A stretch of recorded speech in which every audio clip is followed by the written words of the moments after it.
Go7, Go7, Go7, Go7. Go7, Go7, Go7, Go7. Go7, king of the game. I believe in you, that's what he'll say. Nice and kind, leading cobalt ice. He's a blue, cute, and deadly little guy. Seeing through the fog, old gods he's slayed.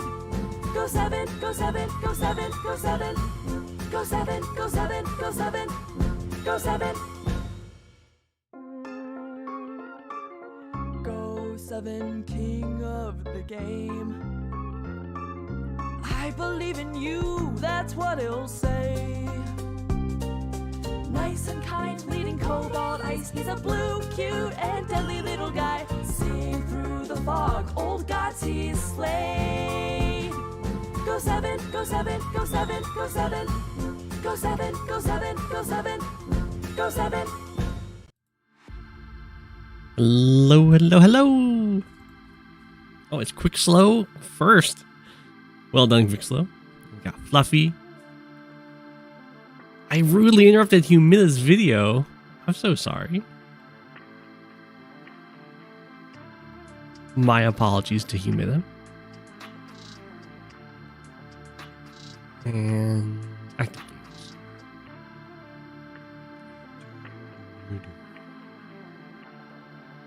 Standard fog. Standard. Man, high funds. I try and push it, but it's just not as high fun to people, I guess. You randomly clicked your subscriptions and saw me online? That was very lucky timing. Oh, we got a lot of Nell. Sure.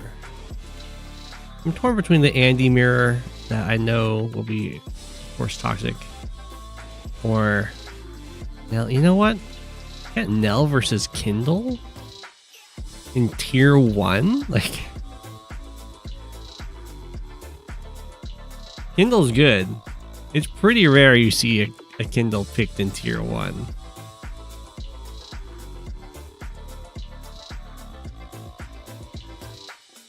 Nice and big here.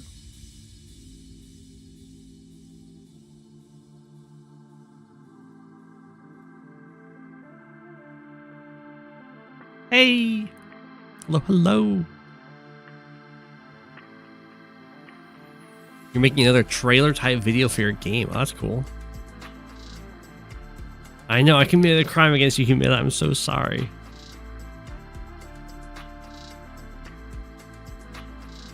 Yeah, Fluffy was watching one of your videos and then stopped to join the stream.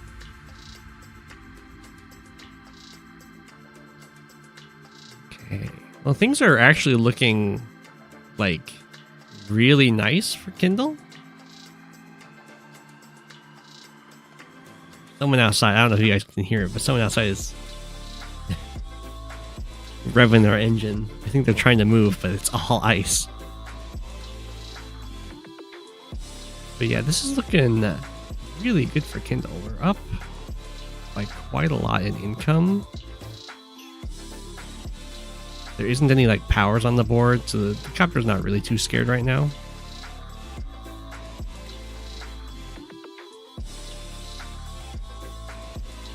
It's true, you could just watch both at the same time. Now, out of every tier 1 for Kindle to be up against, Nell is definitely the easiest. It's not really a tier 1 CO. Shots fired. Watch all the streams at the same time. Oh, that would be... I don't think that would be a good idea.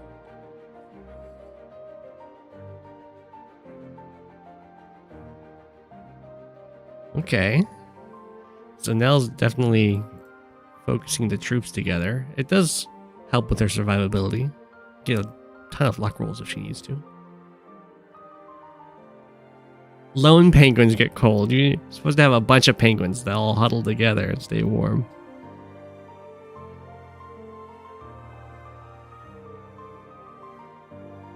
An alien shape. What? I'm surprised we didn't see an attempt to just surround this copter.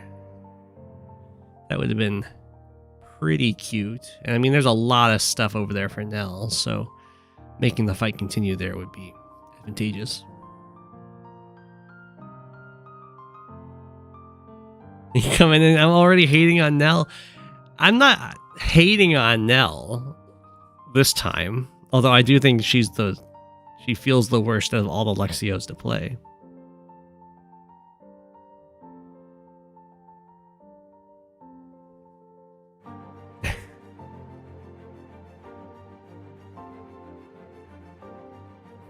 Hi, SL. Meanwhile, you're having Global League fear again, however, for a different reason, but nobody I went to for advice seems to quite understand why you're scared. All right, Magma, why are you scared?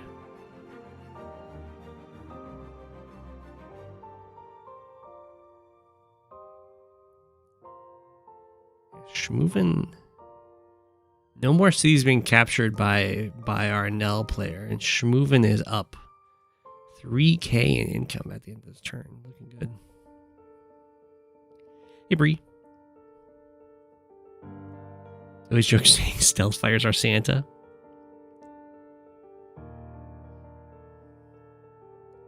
I'm not quite sure what this APC is for. I guess it's just for transporting these mechs, but maybe it was an early game APC. I thought it was just built. We did kind of enter in early, or in the middle of the game.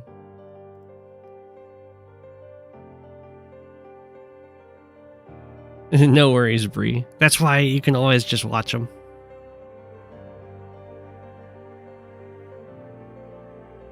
Post stream. Big advantage to playing, or to streaming on YouTube. The VOD system's really good. You're scared that you will win so much that nobody will feel like playing anymore, and you'll bring the end of Advanced Wars by Web by winning too much? I get that fear. But don't worry, that's not how it works. The more you win, the more people will focus on your games, and then people will just build strategies to beat specifically you. And that will, help improve the meta of the game. It's fine.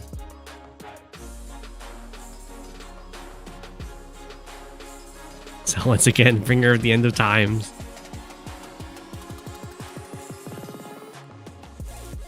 I agree, Fluffy. Sometimes if you lose multiple games in a row, the fear of losing can go away. You've been training on the live queue to get some EXP before doing your second Global League game. You use the new features to fight people of your MMR so you can get the most accurate training possible.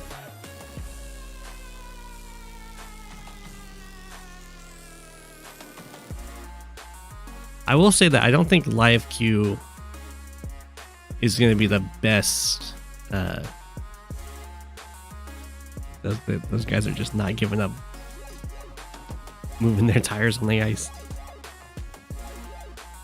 Yeah, I don't think live queue is the best experience for Global League. Usually, the people playing live queue are, I would say, better than what you would normally expect at the same rating level for Global League.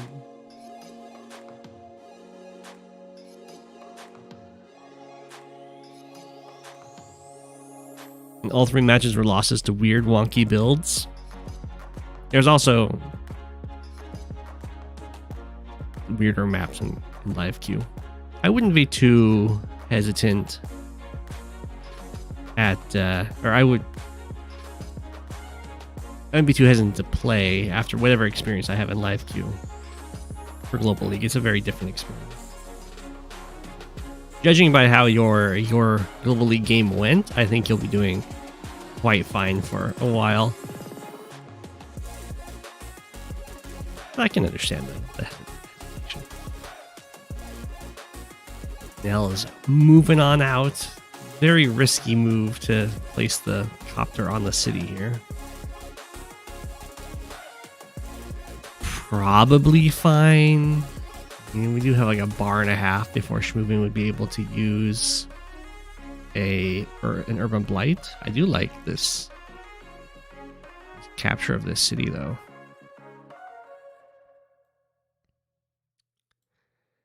But I mean, we'll see. Schmoovin is definitely incentivized to get the urban blight because it can save this city. It can like set this copter to get one shot by this copter. And this anti-air doesn't cover that. So we'll see how Schmoovin decides to go about this. The anti-air can always decide to hit this tank from the city, get some charge there. We can break through this infantry with 2 infantry strikes. Yeah, because there's a comp tower. And then this tank can always hit this anti-air. That's quite a bit of charge, and then... Okay, or we can go for the copter strike first. That also works. This will just mean that after the urban blight and infantry would have to finish this up. I don't like that. I don't think the tank should hit the copter. It has much better targets. I mean, that does give a decent amount of charge to hit the copter, but I still don't think it's worth it. Especially now that the copter can't be killed off. Okay, that was not a good use of the anti-air because the 2 infantry could have done that anyway. And the anti-air could have gotten an attack from this city. It would be attacking in range of an artillery, but you can kind of overload the artillery using the tank.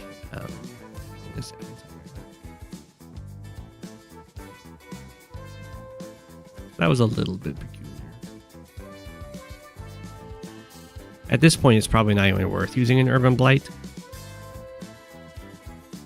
For the most part, it would just be for interrupting this capture. It's not a done deal that you'd be able to hold the city in the long term anyway.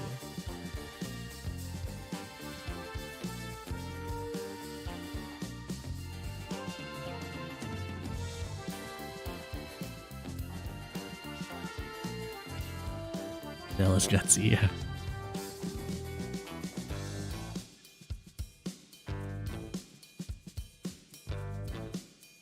Well, Starflash has a lot of experience.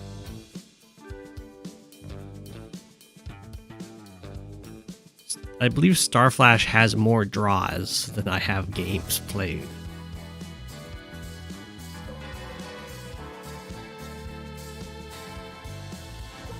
There's a lot of games under Starflash's belt.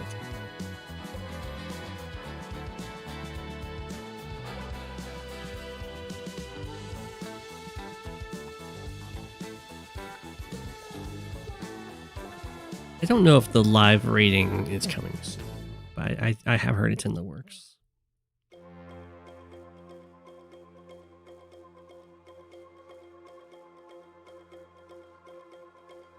Got an evil seed planted in your head thanks to a DJ's video, the one against Spoot and Sidewinder to specific. What if you lose a game you should have won, but lost due to wacky/memes?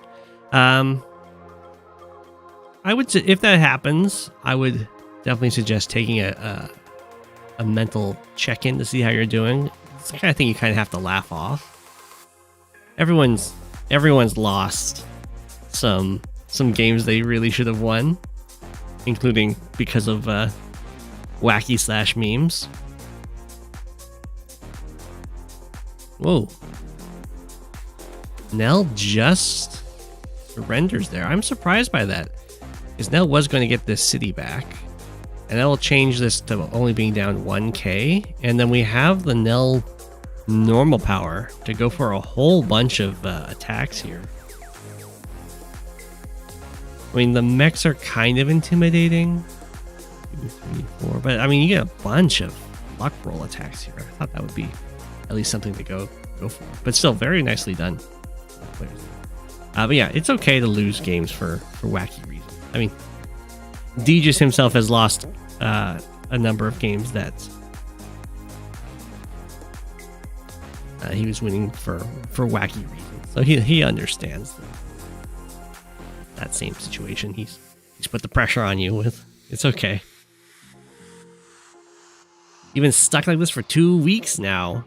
I would recommend then playing a casual game with a friend. to get back into it. Would you triple base skip to build a day 13-ish battleship on Scavenger V1 as adder against Jess? I can see that throwing a wrench into things.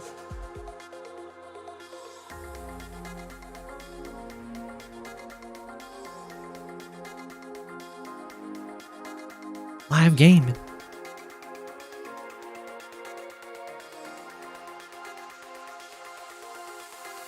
Oh, that was a shoe game?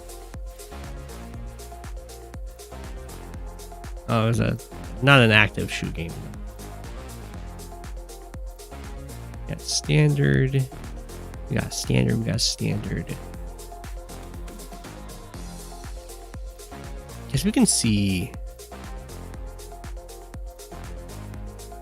Flack, a fan favorite, against Lionheart. Flack versus Jess. Now, personally, I think that Flack is more tier 2 than or tier 3 than tier 4, but I mean, Jess can probably put up a good fight. Having the movement advantage with vehicles is going to be very helpful. For sure. Kind of zone Flack.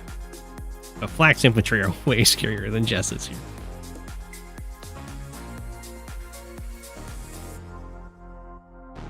Everyone would start at 800 rating. I imagine. It'd be weird to start at 0.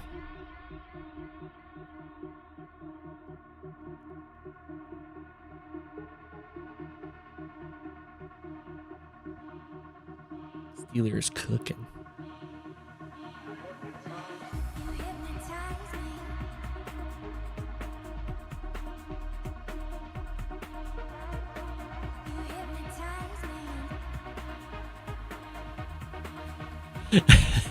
Go7 says Flack is tier 2, you hate to hear first. That was just a slight glitch in the matrix. Black bombers go crazy. I think Moo's joking there. In general, for Luxios, you're not as big of a fan of units that would regularly get one-shots because your negative luck rolls can make it so they don't get their one-shots.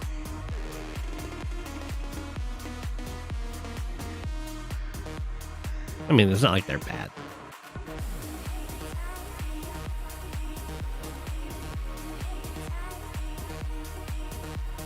That struck you harder than a 30k Collins super infantry on a Sturm Neo tank?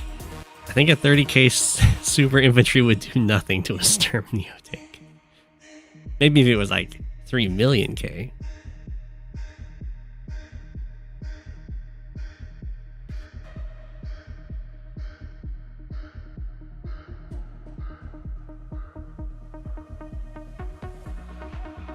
If Flack is tier 2, then Jugger must be tier 1. Just like Nell. Okay, so Lionheart already got the tanks out. You can see that they're all overlapping with each other, so if any of them get attacked, yeah, the others can help out.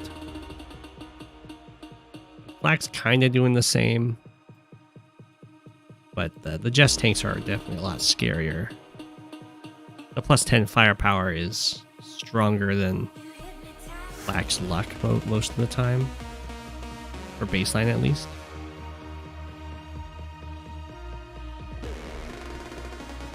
Hello. Live from Europe. Oh, wow. If you're interested in Global League, you should just play it. Any rating you lose will be earned back as you get better. That's true. For some people, it can be tough to just kind of play it. But it is true that your gains will be a lot higher than your losses. Especially as you improve in the game. The flak chains are the strongest, bonded with Gorilla Glue. The Deej's favorite.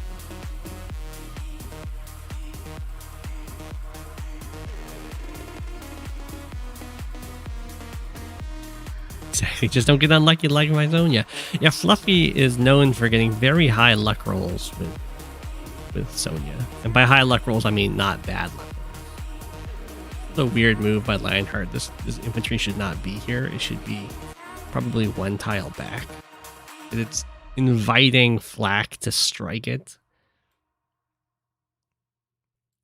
while it's not covered by anything, and then Flak can cover with this artillery. I don't know if Flak's going to do that, but it is an option. Probably just going to go for the capture and cover with artillery.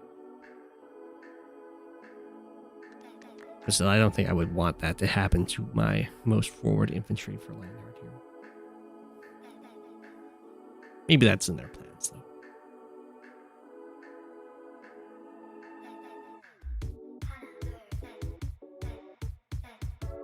Who knows?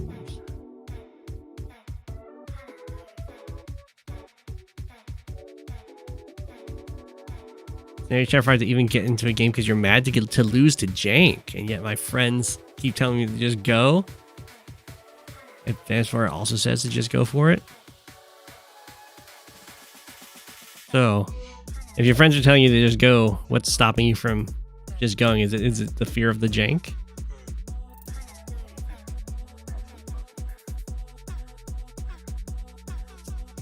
And unfortunately, that kind of thing is something that you often only get better at dealing with through experience.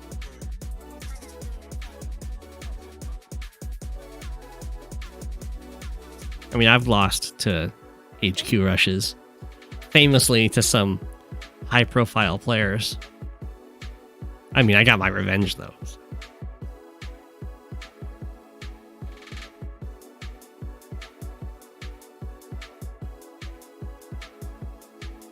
You miss every shot you don't take. I mean, that's true. No, Arwen, I don't affiliate myself with Mings, so I don't watch the tournament.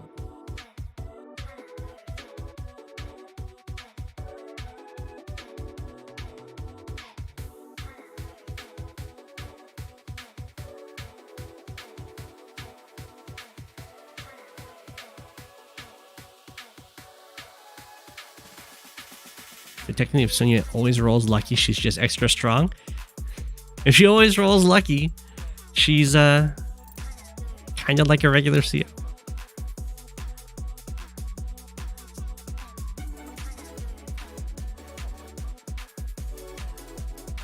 that mean you get your revenge on Shu for the same reason? Did Shu HQ rush you?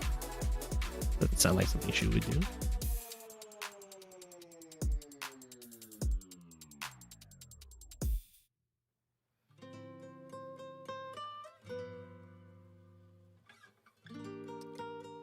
No, I don't affiliate with Mings because of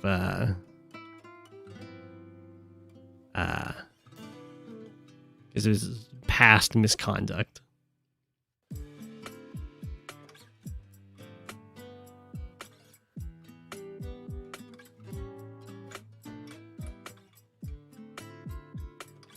I have no idea if he likes Nell or not.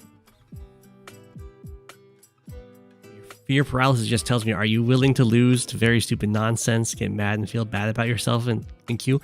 I will say that when you lose to stuff, it doesn't really stick with you as long as you might think. The fear of losing to it is a lot worse than losing to it.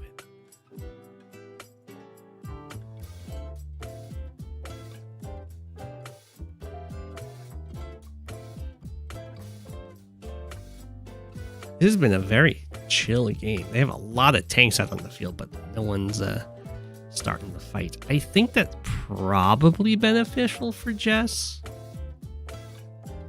I would recommend Flak to try and tech up soon,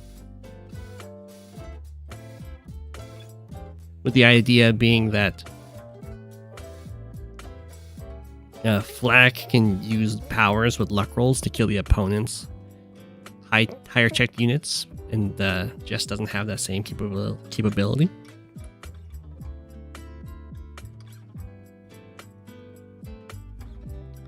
Yeah, I don't think it's...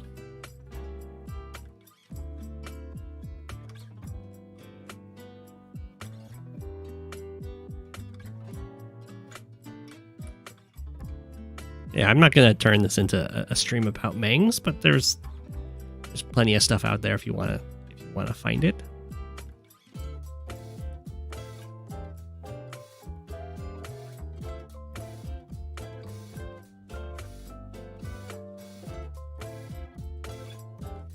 Ooh, does not reach? That reaches. Oh no, Flack! Oh no, never mind. This is already moved. It can't move again. This is not Eagle.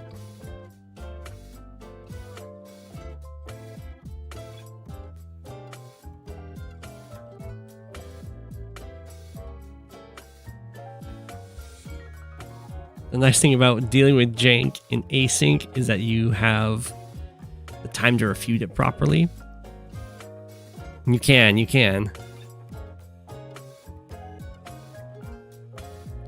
You're struggling globally because you forget your plans every time you leave the game. I have been struggling with that too. But that's more I'm not in the same mindset that I used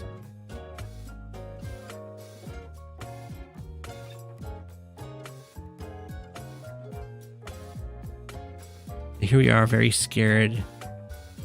And you knowing this is just a game, losing is part of the machine, and it's okay to lose, and yet I can't bring myself to click a simple button and go nuts. That sounds like you might need a break.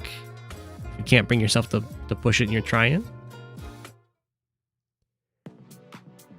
It sounds like you've just put yourself under way too much pressure to play a game that should be for fun.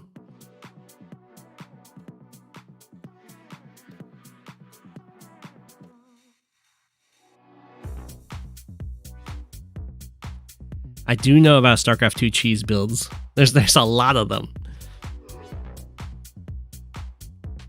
I don't know if they're super hype.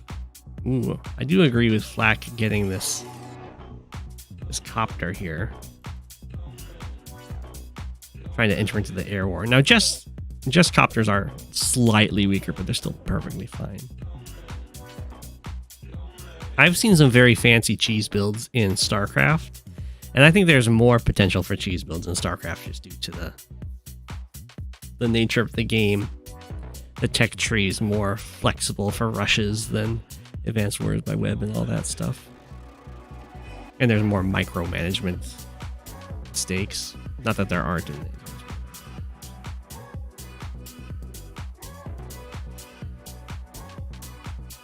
You can also, of course, build bases in your opponent's bases, and that's not really a thing you get to do in Advanced Wars by Web.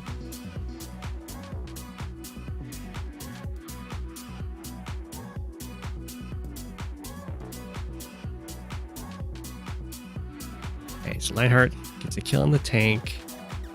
Is a tank that is guarded by 2 tanks. Fortunately for Lionheart, this one doesn't actually reach this fight. But we have a bunch of Jess tanks already available, so this looks like a pretty easy pick off for Jess.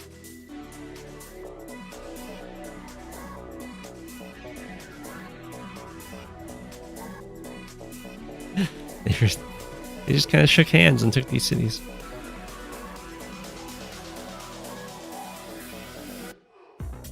Yeah, I would say that the community is very wholesome in Advanced Wars by Web.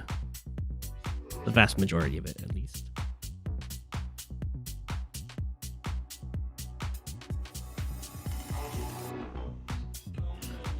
There's a few standouts that are known for being toxic.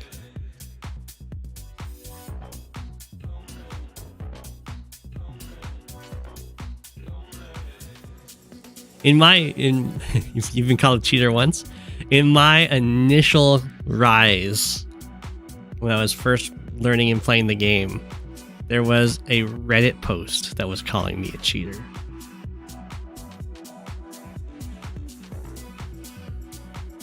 I think it got... I don't know if it's still up anymore. It might have got taken down. But the mods had to clear my name.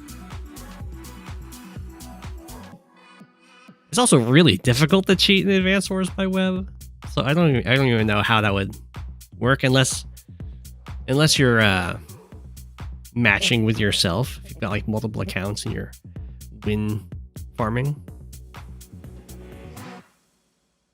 But I would have had to be wind farming off of some very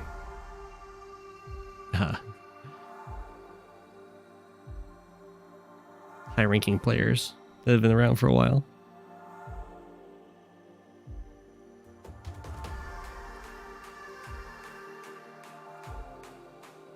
Yeah, I think the Advanced Wars by Web community is fairly older than most, too.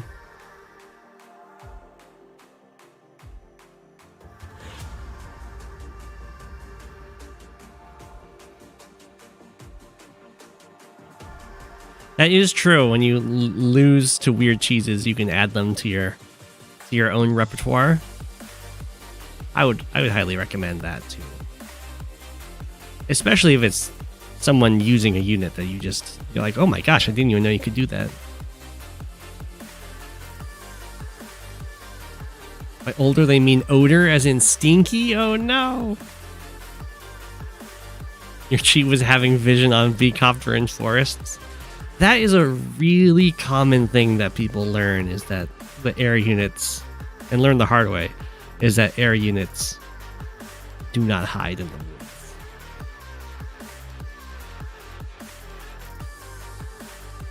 Is it toxic to forgo an HQ cap to go for a route when your opponent refuses to resign? I don't think so, because your opponent can always resign to get out of the game.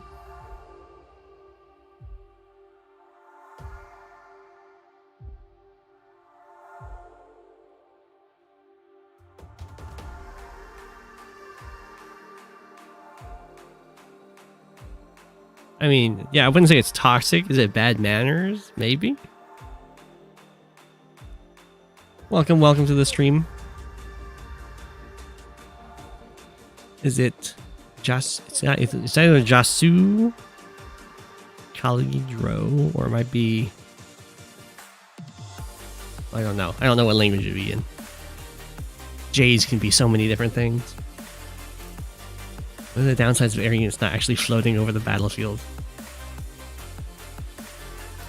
Oh, you mean like they do in like the general series, where there's just two different planes of existence? There's the land units, and then there's also the air units, and they can overlap.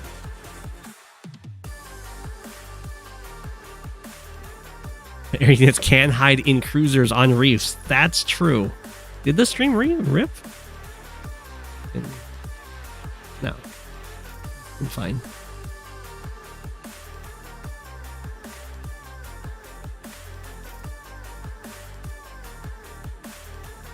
Can I please help you forge a better mental and have courage to sail forth in the unknown sea that is Global League once again?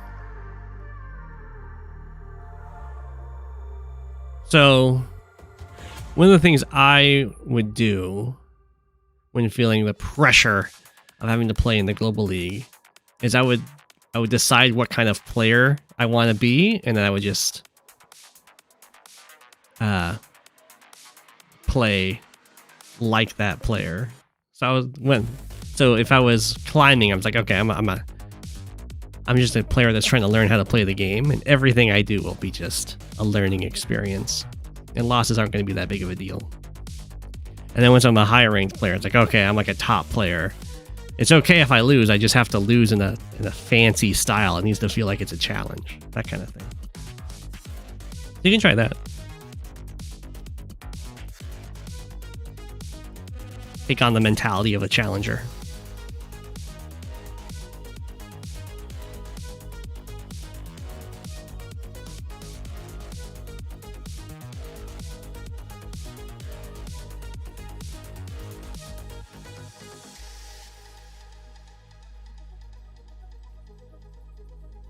Lionheart. Backing up on the left side. The artillery from Flak doing work. Flak's going to get a little bit of an income lead here.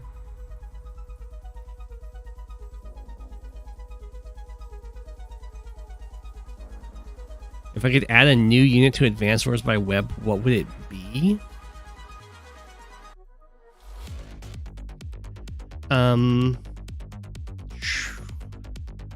You would...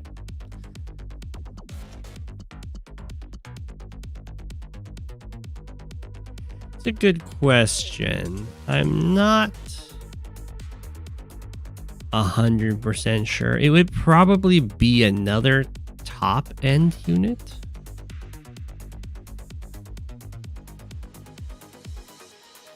I think the bottom end units are pretty good.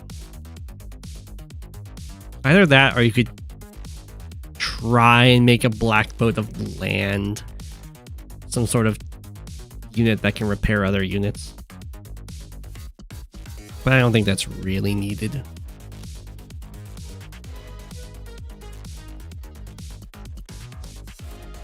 You could rebalance old units, that's true. There's definitely some that are not great.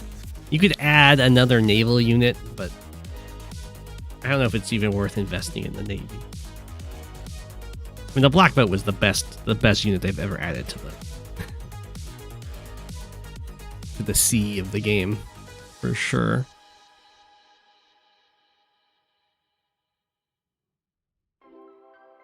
Two-range naval unit that can travel on rivers. Traveling on rivers could be cute.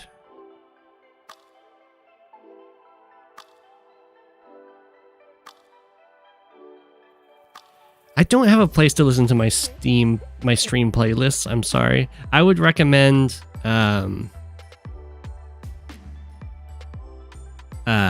using one of those programs I can't remember the names of that will recognize what music is playing if you want to look them up.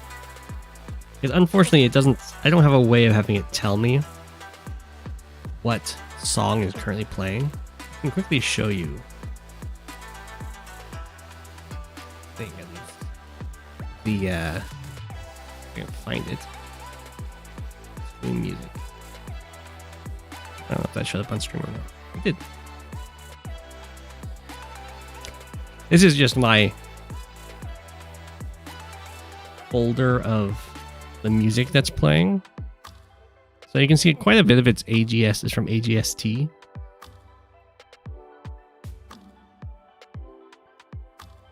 I don't know a great way of uploading this.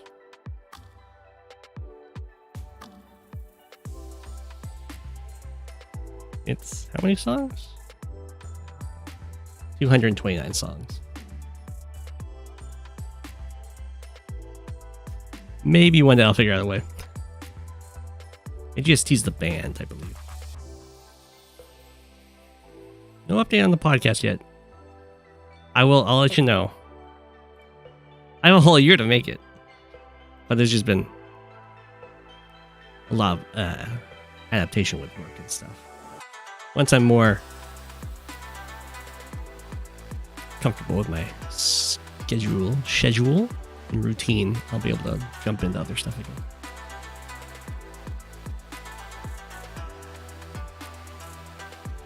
Traffic cones, yeah.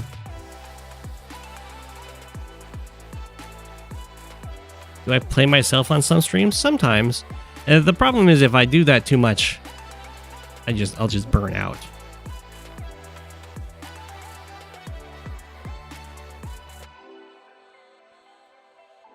And there's plenty of content of me playing online.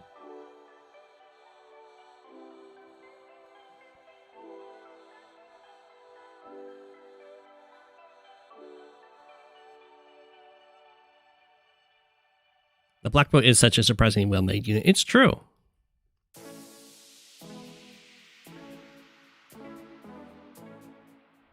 Yeah, you can copy openings from higher rated players. It's usually best to be inspired by them in my experience. Otherwise, you can kind of get yourself in tough situations because you don't know why you're doing the things you're doing, and you might be doing it for a reason that doesn't apply to your game.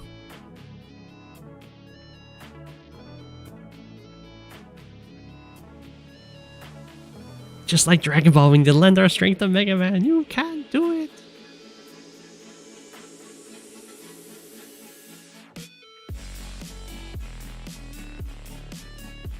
Steal from StarCraft, introduce a medevac, give it the ability to pick up and drop vehicles too. No way that'd be problematic. I think we're good with just T-Copter. But yeah, I've played a little bit because in Commander Wars you can use a they have like a drop plane or whatever that can pick up and drop vehicles. It's just a transport plane, and that's very strong. A heavy T-copter.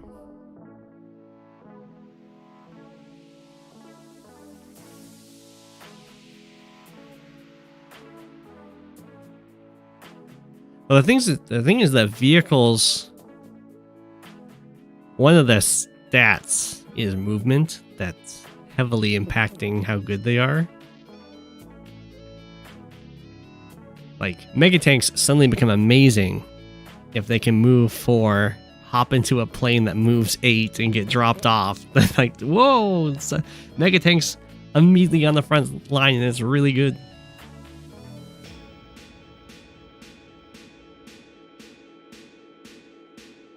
Same with rockets. That's why landers can sometimes be really good.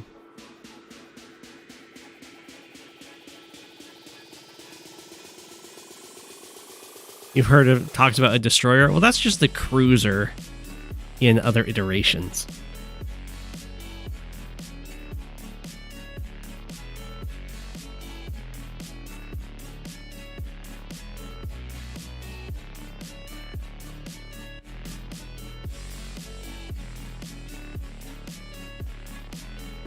I mean, it would be cute if we had a unit that does strike and return things, where if it like started here, it could move forward and do an attack, and then it would return back to this tile. That would be very cute.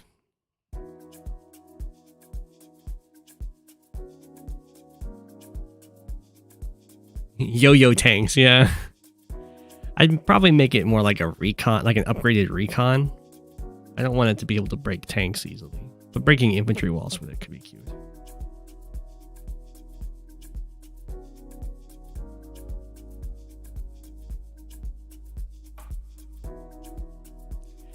Yeah, I found that the indirect infantry are because there's a few of those in Commander Wars that you can try playing around with, and in general, I think they're a little too toxic.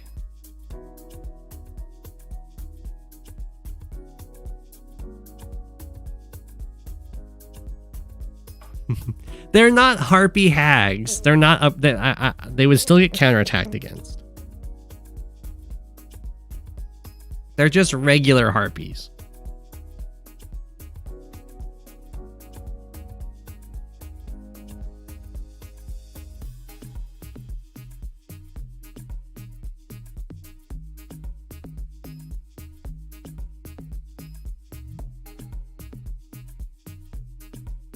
About stacking multiple units in one tile, and then they can do damage based on the highest base attack.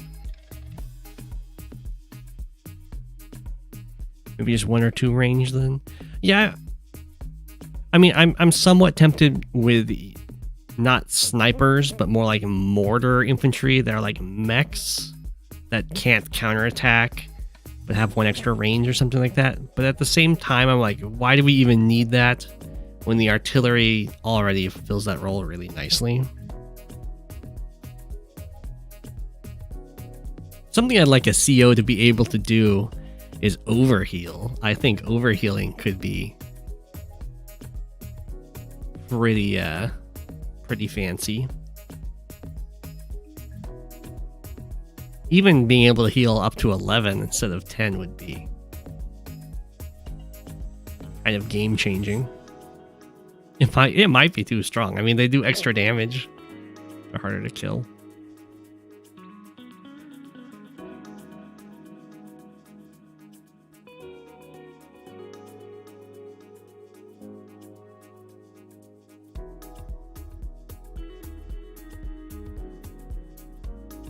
You've seen an Advanced Wars inspired game where a lot of units are direct units that can fire more than 1 range, and moving and attacking are different actions that you can attack then move. But that's That sounds really annoying, but I mean, I haven't played the game. It might be good.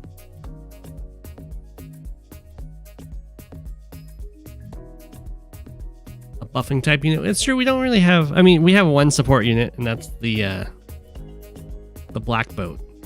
I kind of feel like the black boat's the perfect support unit. His +1 movement is really strong. Healing 1 is really strong too, but it's not as strong as +1 movement. Yeah, I don't like bikes. I think they kind of mess up the capture phase too much.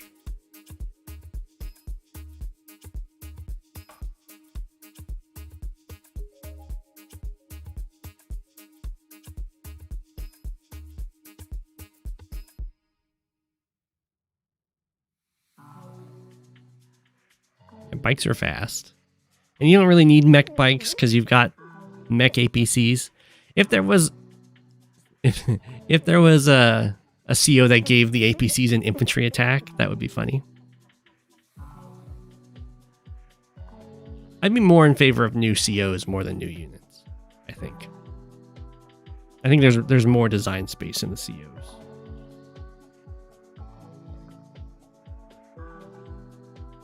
That is true, we don't have any ranged air units.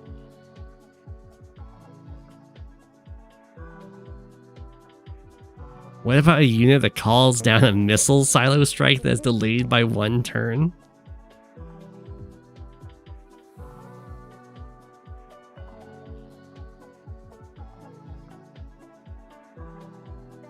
I don't know.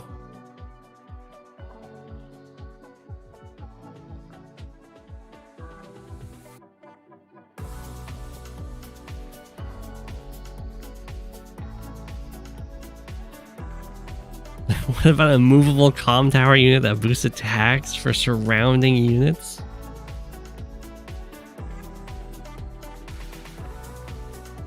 To try and make it a little bit more like Days of Ruin? That could be fine.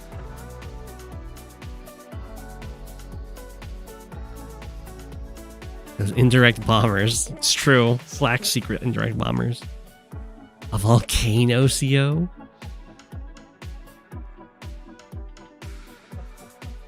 The missile, it would kind of cut.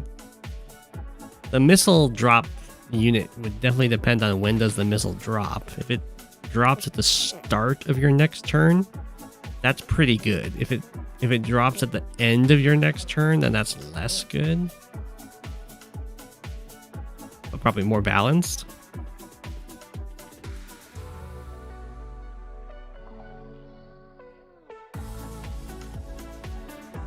CO whose super makes all their units invisible for a turn? That's a little too broken. I think they have one in Commander Wars and it's very toxic.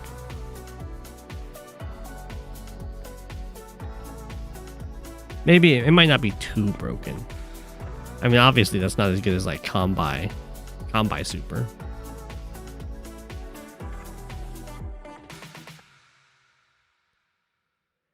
Flying recon, no attack, just vision like a drone. You know, I could get behind that, P-Dog. The only thing is that we kind of use transport copters already for that. I mean, they don't have a ton of vision.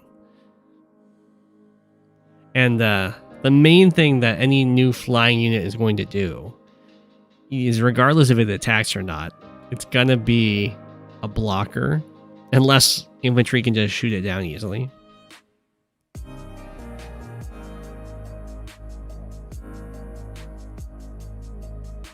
A CO that makes the entire map woods for a turn? That does sound very chaotic.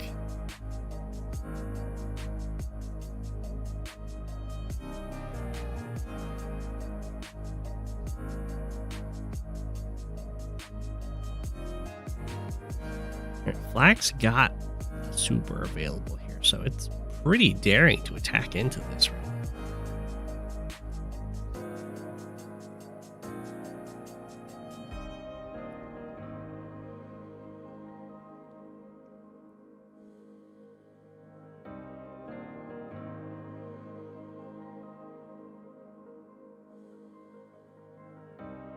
Bang my CO though. I think it's in Commander Wars.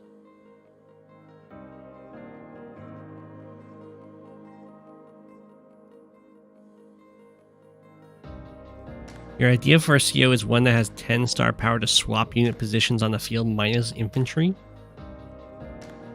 I mean, that might be absolutely broken depending on the limitations of it. Is that the kind of thing where I could be like, I'm going to swap my medium tank for this tank?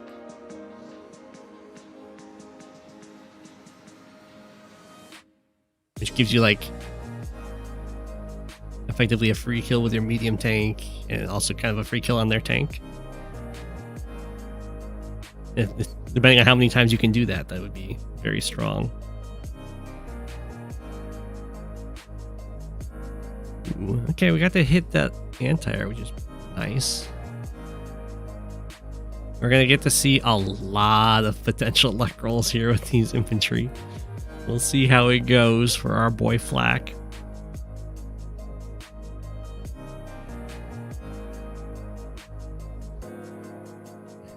Any unit standing on road/bridge takes 3 damage. Just make Cole into the...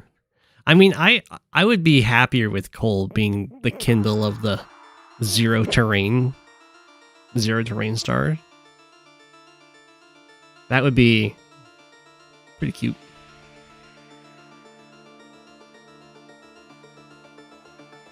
Oh, to make your units like lifesteal? Okay.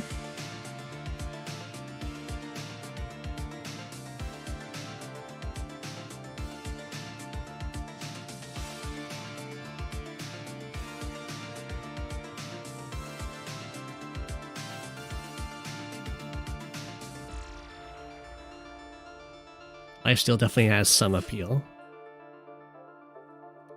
I don't know, it kind of feels like it might be just worse than Andy. We'd have to see. That's a pretty good luck roll. Not so great, but also an attack that doesn't matter. I guess. It's very good for Lionheart to back up on this side, so Black doesn't get any attacks out of all these vehicles.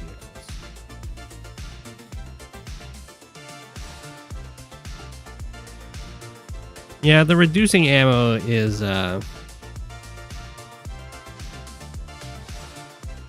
thing that people came up with in Commander Wars, and it's fine. It's like sometimes, most of the time, it's useless and has very little impact, and sometimes it's game breaking. And ideally, you don't have your powers doing stuff like that. Ooh, I don't like that tank went for that attack there. Did 4 damage there. Do we get the kill? Oof, only 1. Got that kill. We do have 2 tank swings to go in here. Okay, got the tank 1 shot. Go after the artillery if it wants. Although, the copter might reach. Yeah. Get down to 2. That's not really worth attacking then. You'll heal up to 4. The copter. Well, the copter won't attack probably because it will have the flak luck roll still in effect for the counterattack. Maybe.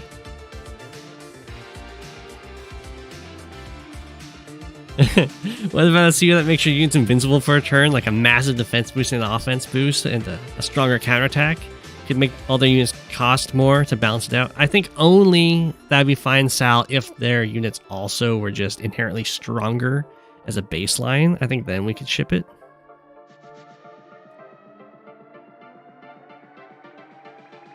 Why does the bridge terrain exist anyways? It exists purely to make Cole sad.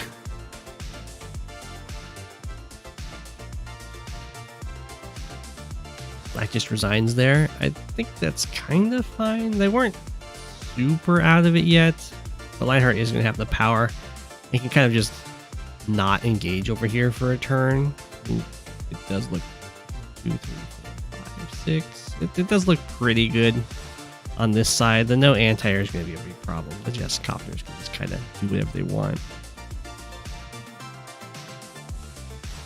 A little bit early to resign there, but it's okay.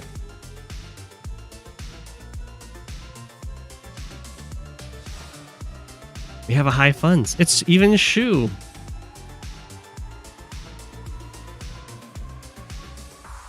Eagle versus Sensei. Live high funds. 2 COs that are very... Shu is even playing the Penguins. 2 COs that are very time consuming to play.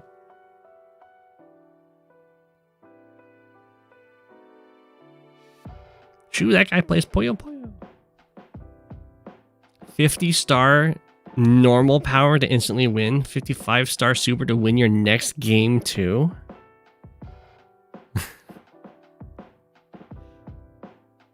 Why does it only cost 5 more stars to win an entire other game? That would be a very strong CO.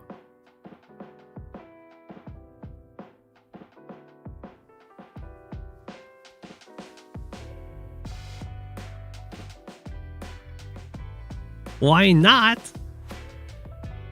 It costs 50 to win 1 game. Just only 5 more for an entire other game.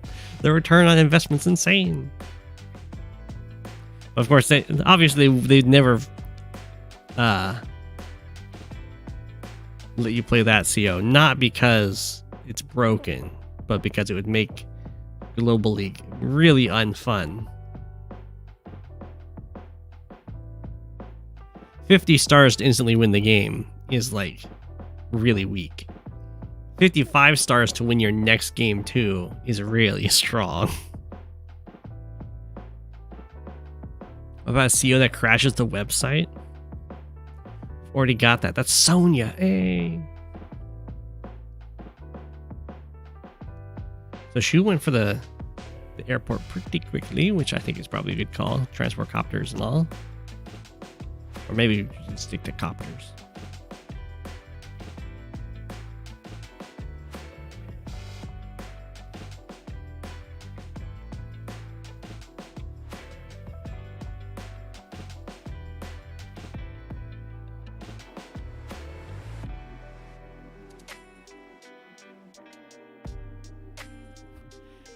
What is a bridge if not a watery road?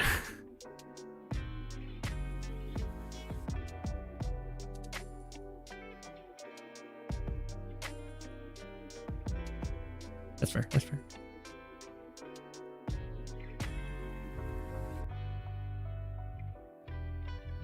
Lightning strike, except infantry get a second move as well, and you get charged during the second attack phase. Ooh, Neverlock. Now you're thinking. I was also like, man, Eagle seems like his super's a little too weak. Might need a little bit of a buff going on there.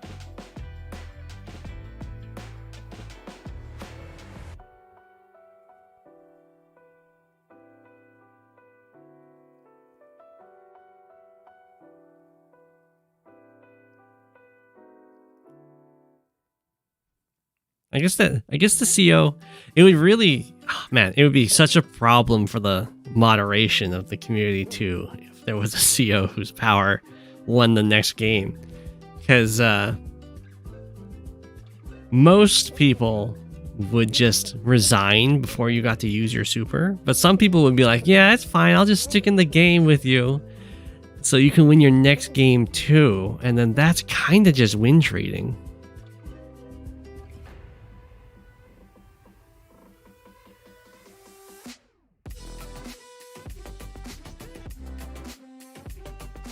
Oh. Global stun. Ah, I see what you mean.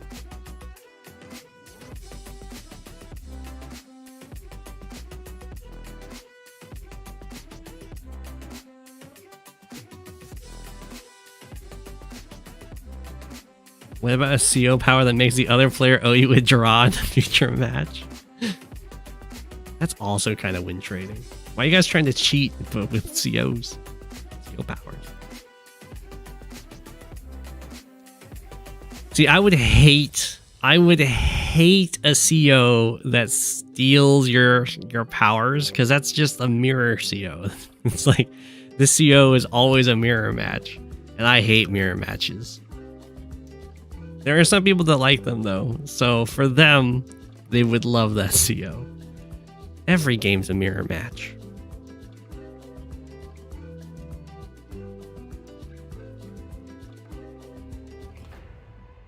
What about a CO with luck on captures? I can only see that really being a downside unless you could somehow luck all the way to a instant capture on your starting infantry. Unless it's like luck attacks and that's only positive. Oh, the black mode got deleted so the copter could move one more tile.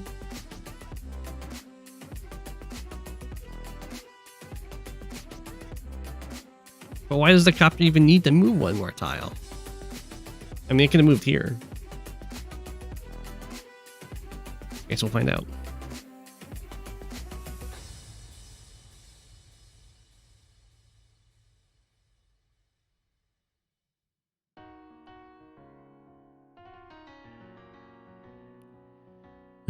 Which ones are good mirrors? Hawk, Max, Kindle, Andy, Rachel, and most tier 4s are fine mirrors.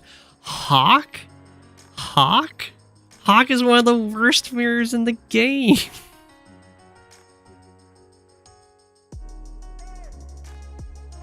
Of the mirrors, I think, of the mirrors you put forward there, I think Max and Kindle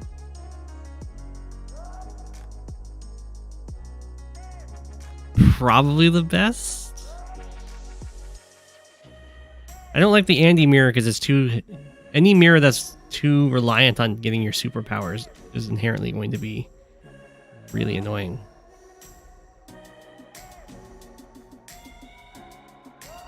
Hawk mirror is spicy. Olaf mirror is worse than Hawk mirror? I mean, that's true. I didn't say Hawk is the worst. It's one of the worst.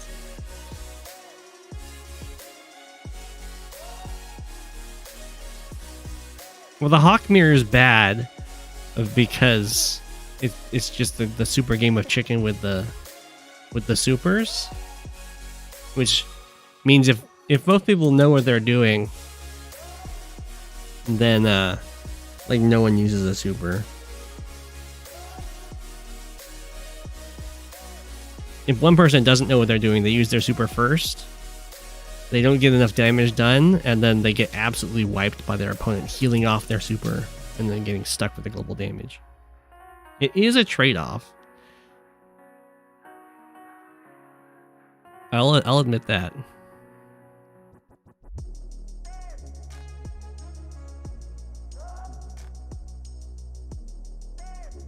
I like the Drake mirror a lot more than the Olaf mirror. At least in the Drake mirror, you can use the normal power and the super.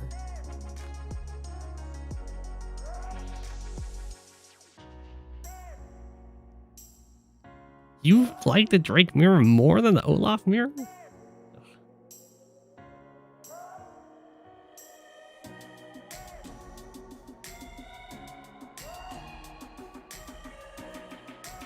Yeah, I just don't like mirrors in general.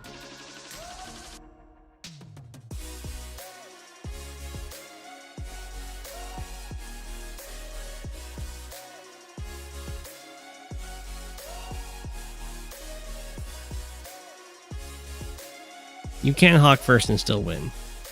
Yeah, this is true.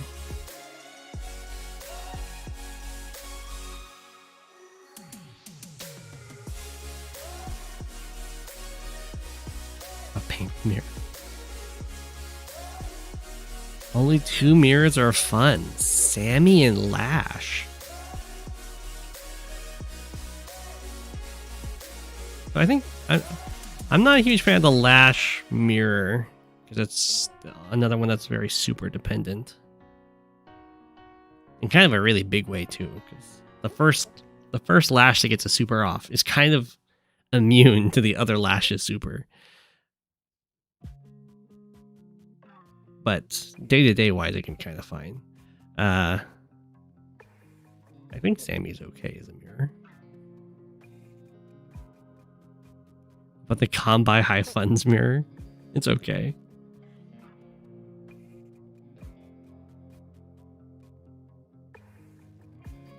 Sensei should probably delete his lander so it's not a pain later.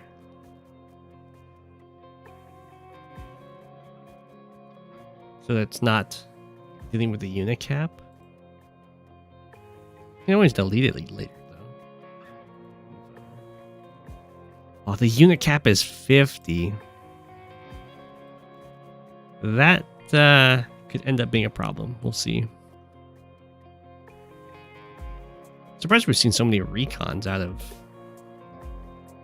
of Shu here. Things are going very well for Shu. The harassment. And as before, even the power's been unleashed. Getting the central cities is really nice. You just get to get the constant units spawning right there.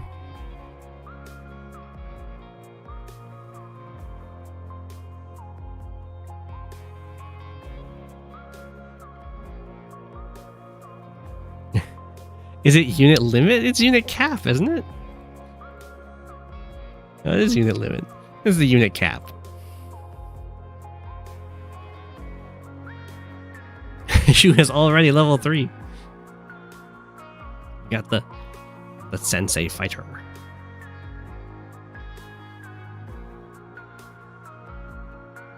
Every unit gets a cap under Go7's rule.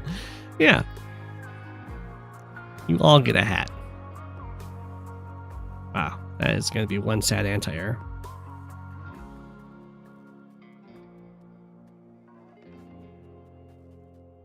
Wow, Shu with the triple base skip. Well, you see, Shu doesn't want to build infantry. Because Shu gets infantry for free. So save the money for more vehicles. That's what Shu's thinking.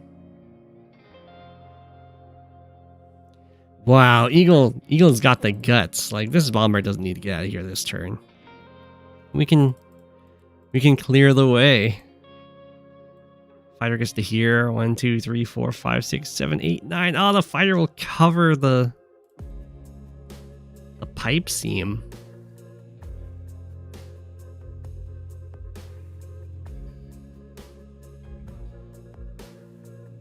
Here comes the bombers.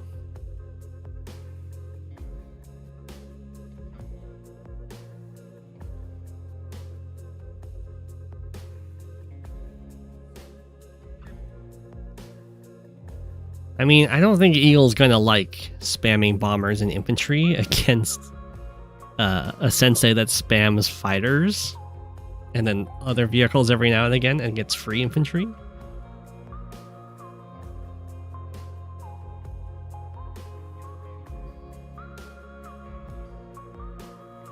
And this anti-air like doesn't want to, but probably should interrupt over here. But at the same time, it like really doesn't want to.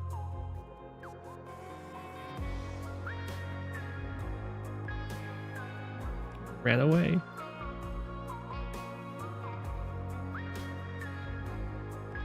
So do you think Shu is going to be using normal power or gonna wait for the super? I'm imagining the normal power because there was no transfer copters built to like pick up the mechs in the back.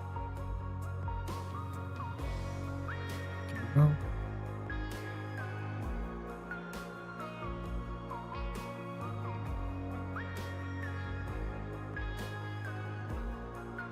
It is almost always normal first. I agree. But maybe Shu wants to do mix.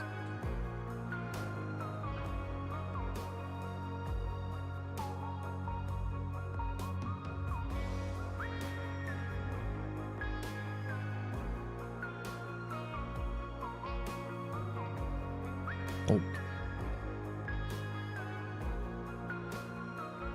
Wow. Instead of going for the capture? Finish off the infantry? Okay.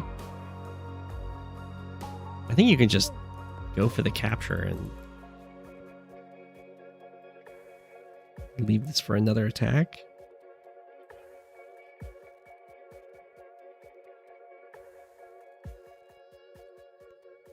1, 2, 3, 4, 5, 6, 7. I think it's safe from the bomber from the fighter coverage.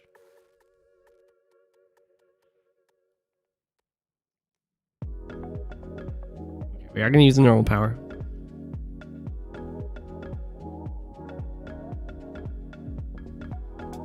Forward all the infantry march.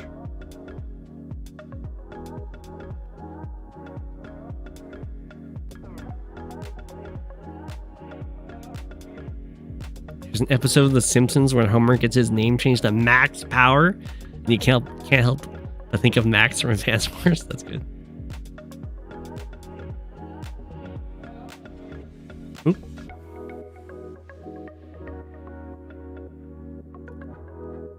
He almost has enough. He almost has enough power to immediately use it again, or charge.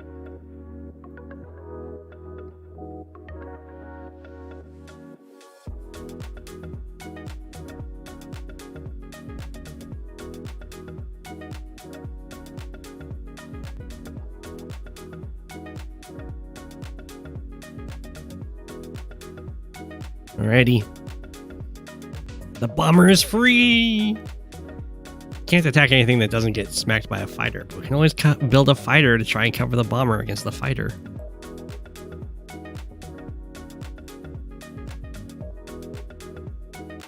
I know. Well, you know, Shu just wanted this guy to heal up.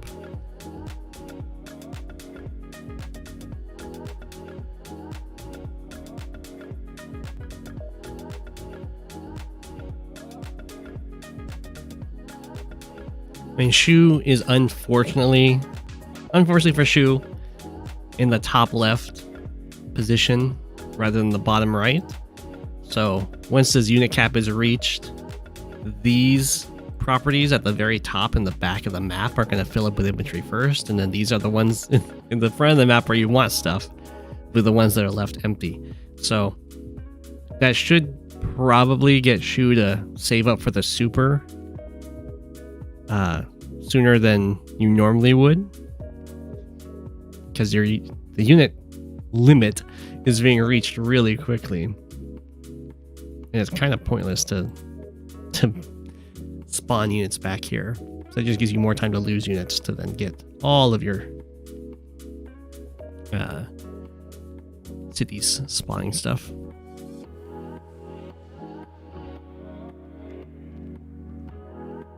It is a very bold capture from yellow.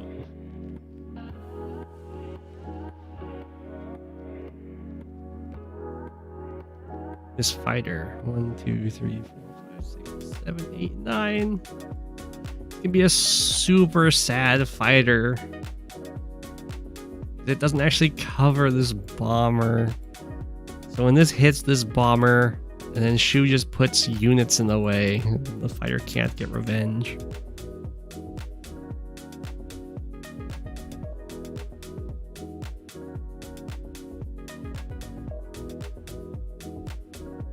What does the Arties even target?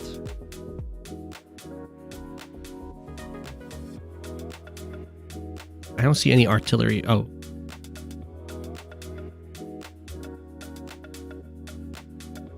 There's no artillery on the field, right? Or you mean anti-air? Oh. No Sensei Arties. Oh, I see what you mean. Yeah, normally you would see Sensei with some artillery, but with the unit limit being so low, I can imagine Shu not wanting to go down that route.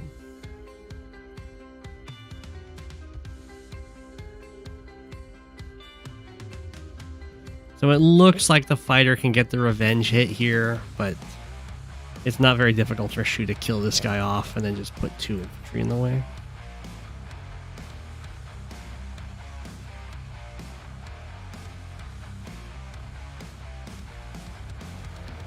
Never mind. I guess we can use infantry and tank in the way. I don't like Shu attacking in this way. There's no real point. I guess it's attacking these infantry. I guess the bomber doesn't one-shot this. It's okay.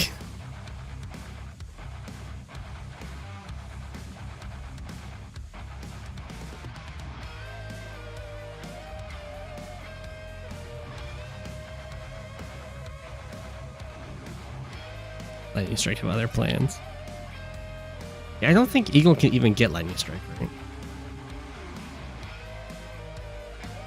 2 bars and like nothing but infantry in that 5 health tank, 7 health tank. Bomber can only hit an infantry. Fighter can't even hit anything. There's a bunch of infantry attacks, I guess. It's looking super over.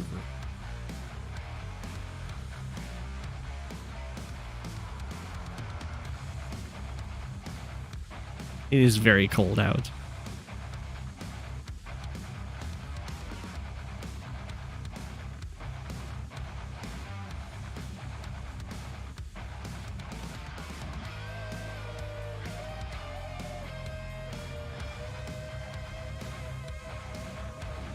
And all the infantry get killed off.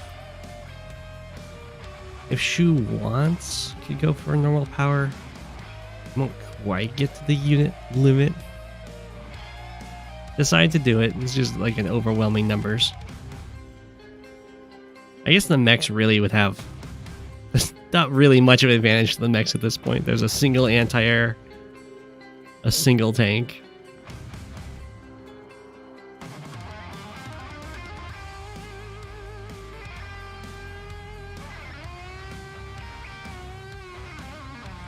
Eagle has 7 things that can interact with lightning strike. Not even 7. Oh, I guess there's this. 1, 2, 3, 4, 5, 6, 7.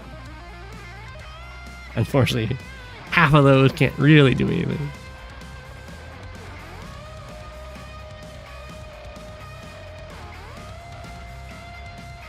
Superlander. Yeah. Sensei doing sensei things here. Looking really good. I think this is just a GG moment.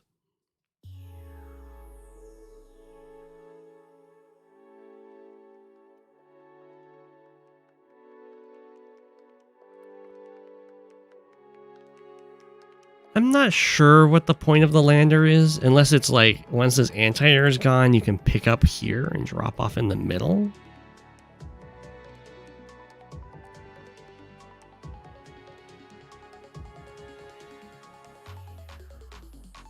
It can also get used as a magnet.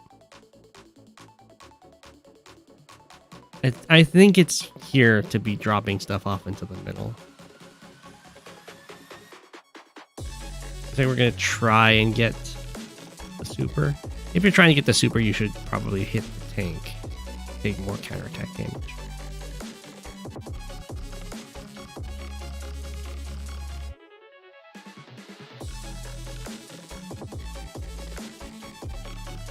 Yeah, I don't think it's possible.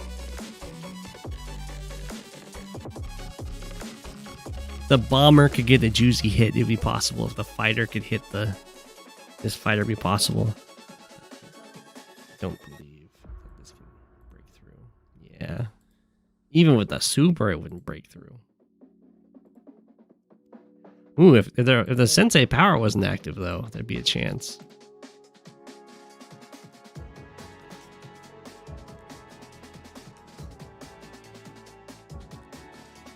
This map looked interesting, but then you saw it was top to bottom instead of left to right.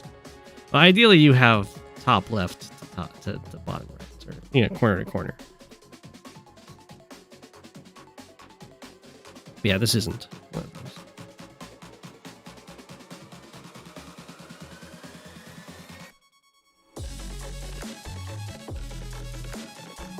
Eagle has resigned. GG.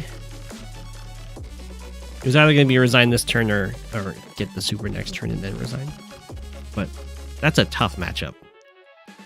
It's very difficult to deal with that many sensei infantry. They just kind of overwhelm you.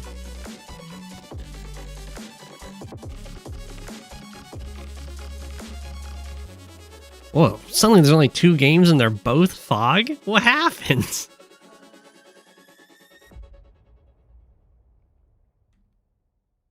We've got an Elegatua game. Javier against Kindle in Tier 1. Tier 1 Kindle? That's our second Tier 1 Kindle.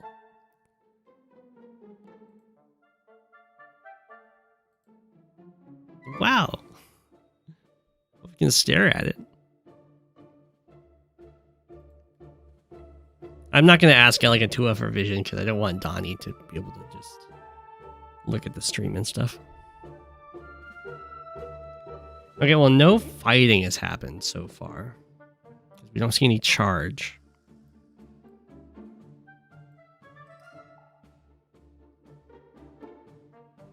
You said Rip stole my position like a woolly ladder. I'm not really into the playing that much, so it's good that other people are taking the higher positions.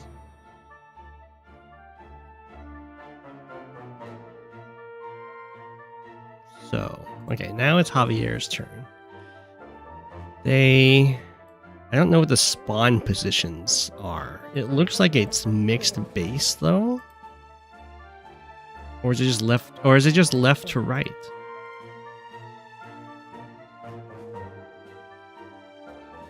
Let's just quickly look. Okay, it's just left to right. There's no mixed base shenanigans happening.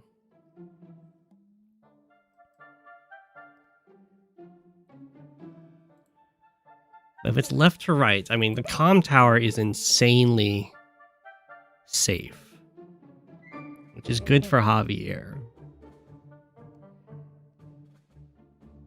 There's no good forest to put an artillery to try and lock it down, so there's not gonna be like an artillery rush to try and stop Javier from getting it. Not that that's a great strategy. Could see recon come out. I don't like how this map has the fronts connected by a relatively small choke here. That shuts down a lot of the front switching you can do.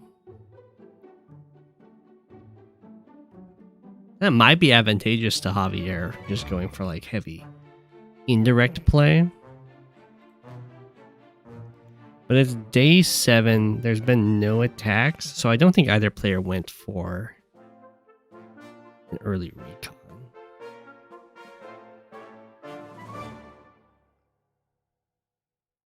Pretty sure you gave him the ELO to push him there? Blue Moon Kindle is risky, but it could pay off.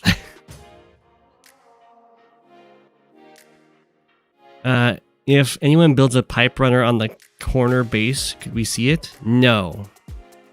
We would only see it if it moved onto the pipe.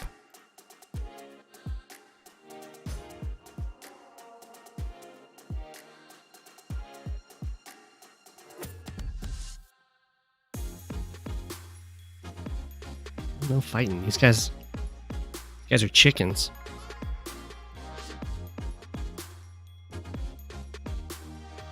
There's a new game, but it's also fog. What happened? Let me go back to watching this one.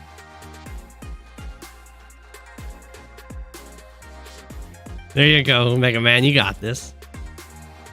I believe.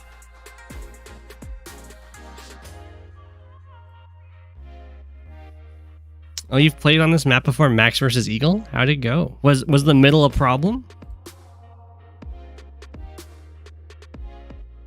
This is how all your fog matches look too.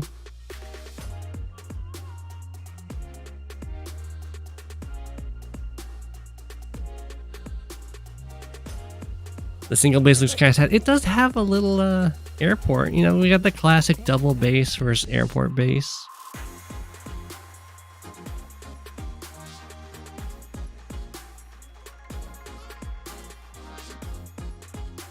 How good would a recon opener even be here, right? It would be absolutely awful from this base, right? Because you have to go through 4 planes. Well, maybe it's not that bad. 1, 2, 3, 4. Go here. I mean, you can zoom up this. Actually, I guess it's kind of okay. It's slow, but you can interrupt the infantry that goes over these mountains, because that's going to be cut off from vehicle reinforcements for a while. So maybe there's a recon harassment that way. And I guess it's not like it's that much better building it from this front. But I mean, I guess it is the double base though, and the same way that you can interrupt the the captures over here because of this mountain. I mean, you can do the same thing here, and it's even stronger because the route vehicles have to take is even worse. I mean, you can't interrupt this one, but interrupting this one's very possible, and that would, or maybe not very possible, but could be possible, and that would also shut down the third capture because this infantry kind of looks like it would go for 3 captures, like this one, this one, this one. So that would be an interesting recon attack. Let's see, 1, 2, 3, 6, 7, 8. 1, 2, 3, 5, 6, 7, 8. To here. You check the forest. 1, 2, 3, 4, 5. Vision.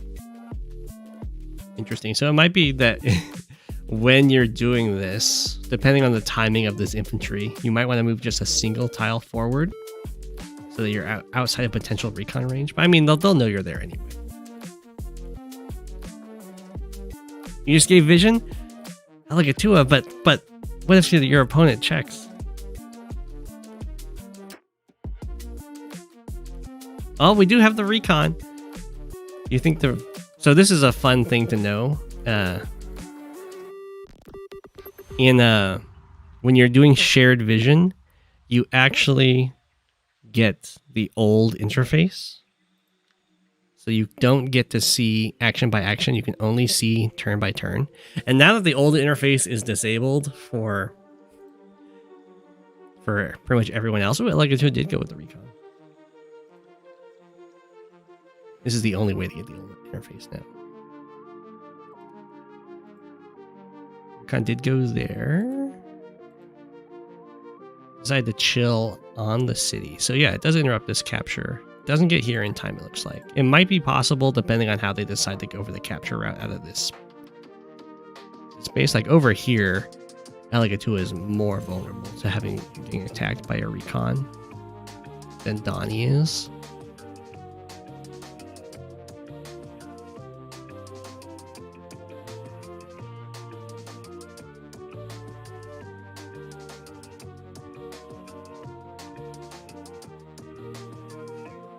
You get to see how Alligatua decides to go about with the recon. I mean, you pretty much have to attack here.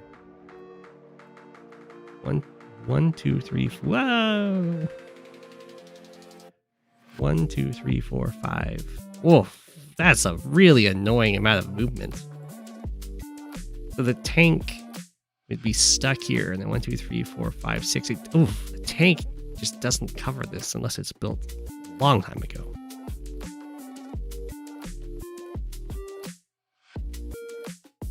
It's when your opponent has perfect information, it can be very difficult to play fog games because a lot of your fronts will be dependent on the fact that your opponent doesn't know how much you have there. If every time you have an infantry that's available to be attacked, your opponent knows about it, like that's not being covered, like all these guys aren't being covered, it becomes like insanely difficult to play. It might be hard to use it for a live game, it's true. And I would trust that someone wouldn't do that.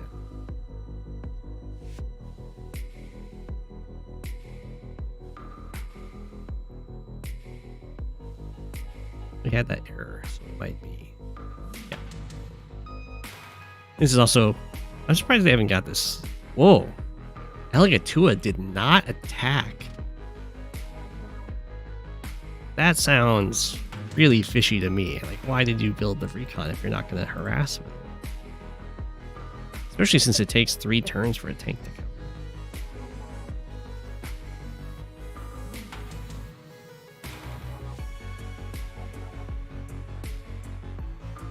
It's it might be just because Alligatua hasn't seen any harassment on this front, so it assumes that there's something built over here to protect. Even so, I think you're okay with the recon getting attacked. Maybe not. No, there's a backup recon, you're fine.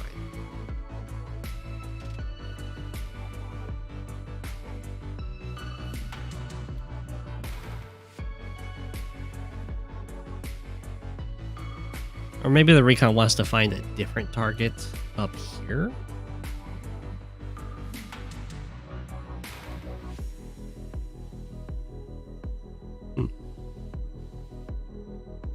Interesting, interesting.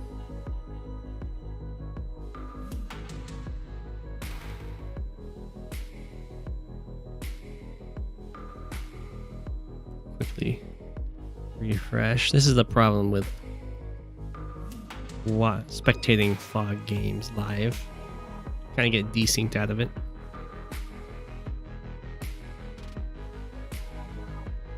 Is this map an HQ race? I don't think so.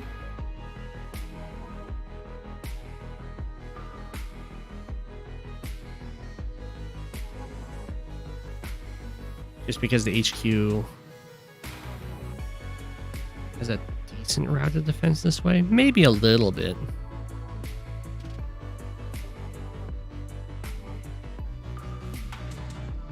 Yeah, back in my day, the HQ would be very juicy. Yeah, there'd be no black boat on it.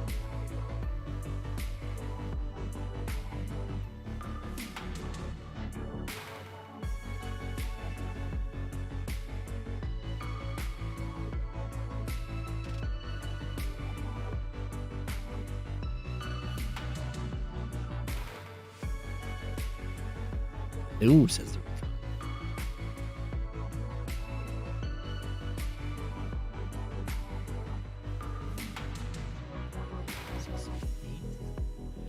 We could see recon on recon violence.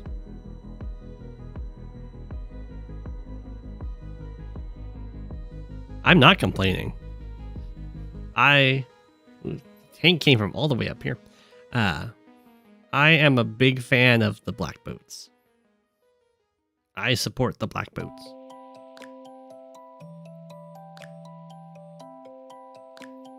HQ races or HQ cheesing is not fun.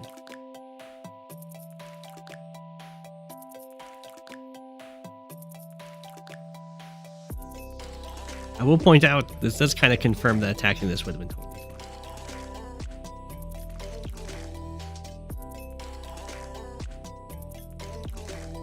Not like game winning though, because I don't think you're able to like deny those long term.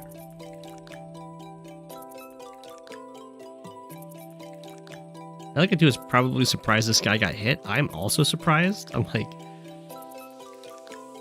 dropped off in the woods in a somewhat unpredictable position. That's usually safe.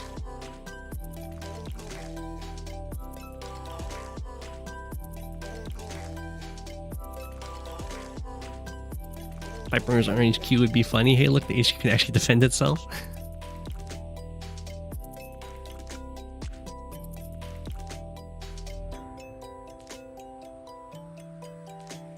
You could do it. Usually the two units that are decided upon are either black boats or cruisers. Dived subs. That would be very toxic. That would really up Drake's position in the meta.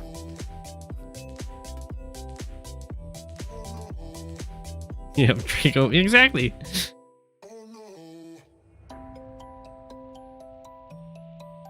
Jess would be uncappable. Some maps do have landers. Personally, I think black boats are the best. They've got that decent strength. The only thing I like is if the black boats can be hit by infantry. But they've got, decent strength and they can heal. Gives a little bit of functionality to it.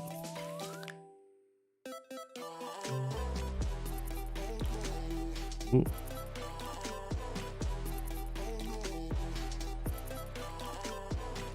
Predicting the copter.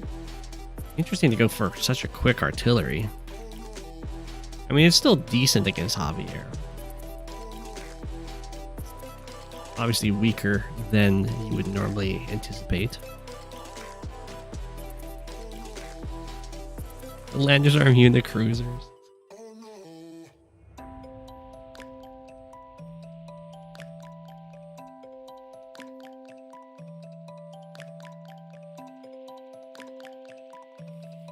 I'm not quite sure what causes those desyncs. It's not like the vision change that causes it.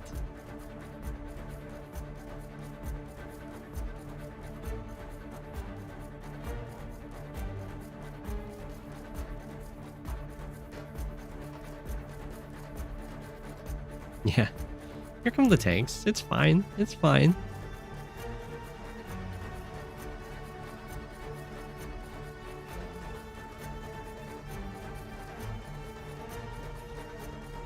One, 2, 6, 7, 8, 4. Okay, so the recon can't reach this, which is very good news for Elegatua, because if at this stage we have like recon hits, infantry starts the capture, and then like some tanks move over, Elegatua would just lose a city with like a very forward capture to go for, which is kind of the worst case scenario.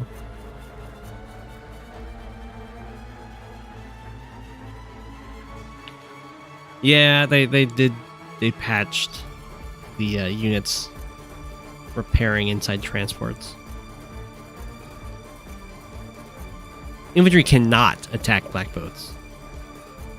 I would like if they could. Ooh, that's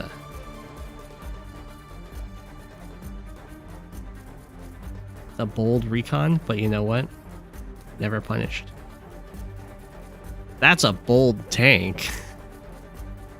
Whoa.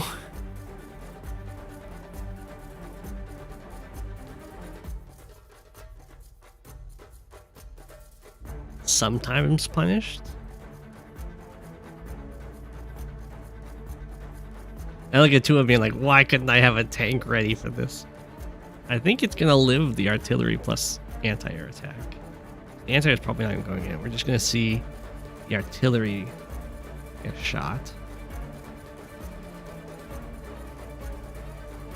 It does get the mad damage. It is on the road after all. Maybe the anti-air will go in there.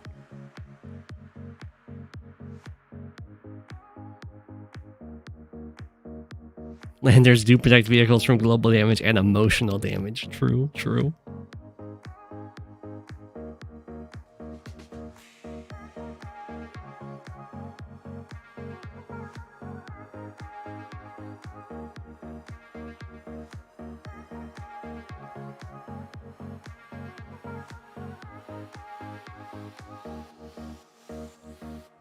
If I was Donnie, I would not be attacking this way into the double base. That's really risky. I would, if I was going to be over here, I'd go for this city as a weak point. He demanded I blink. I just blinked.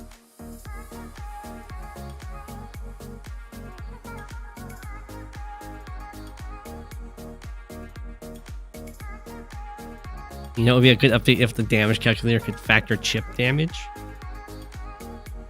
Ooh, got it knocked down all the way to 4. Why see the anti-air go in?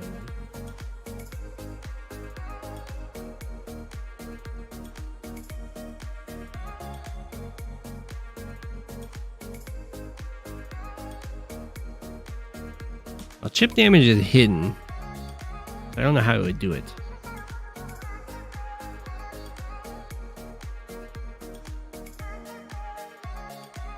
I mean, there's sometimes that the chip damage isn't hidden. When it's like exactsies.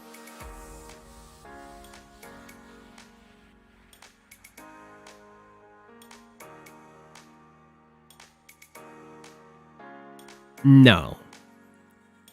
The blinks happen at random intervals. There's no face detection happening.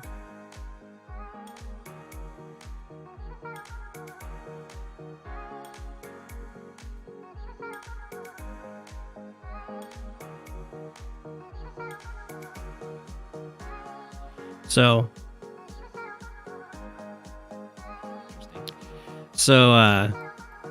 it's kind of risky to go in with the anti-air.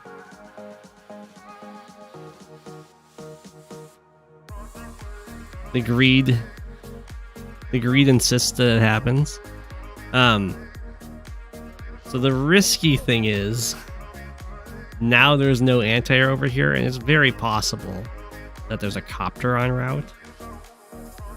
So it is very important to get this like attack on this recon, because you need to stop a breakthrough that kills the anti-air, and then it has like a copter, like tank copter kills anti-air, and then suddenly some serious trouble. Especially if there's another tank copter follow-up.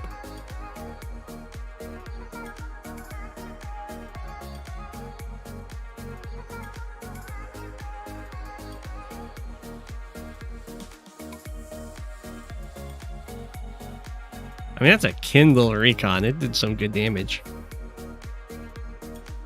And this is a lesson on why you do not overextend.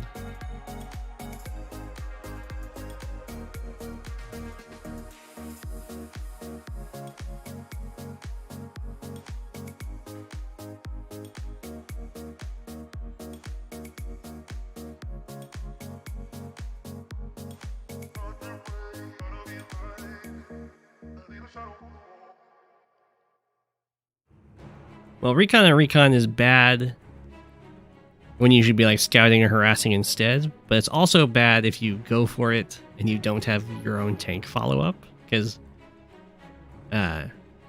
oftentimes you'll set yourself up so you can then be just one shot by their tanks as well.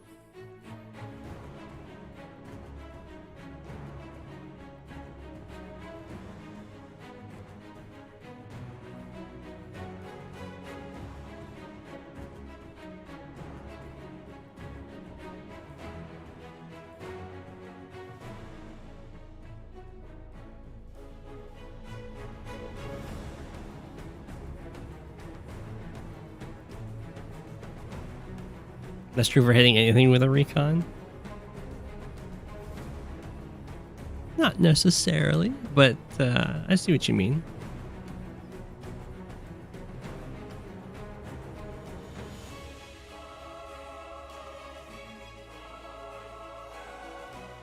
You can't buy recon.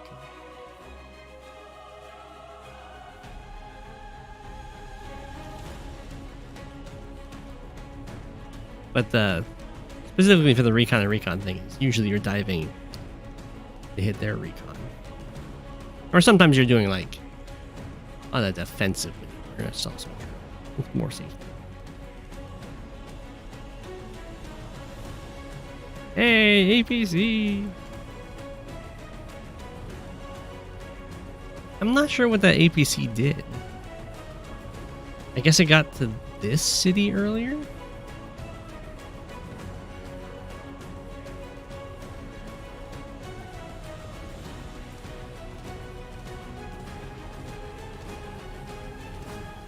Well, maybe Turbo Rush.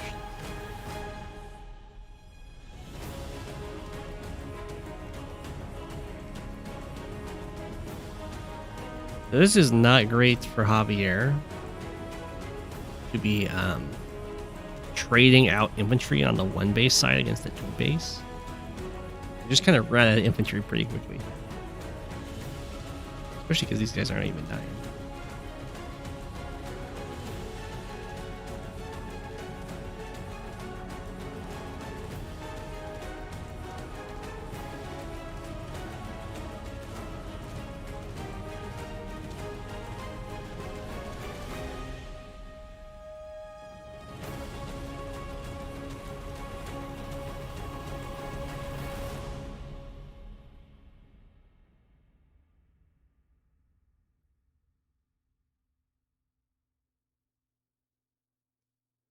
Look at all the recons, getting all the attacks.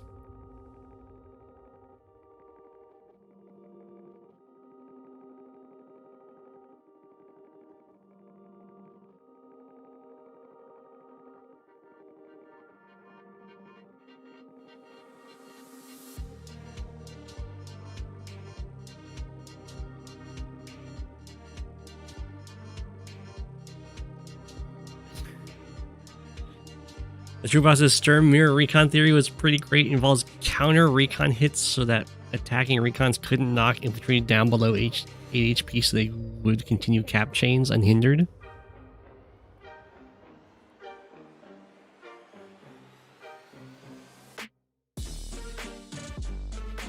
Is that for talking about the ones that are on the cities? Because they can pretty much always ignore it on the cities.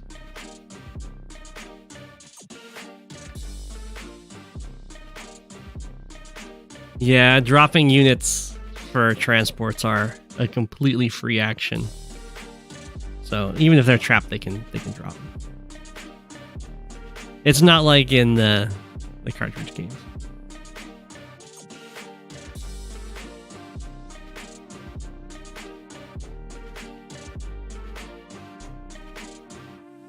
Sounds kind of psychotic. But stir mirrors can many a man go mad. I like the stir mirrors.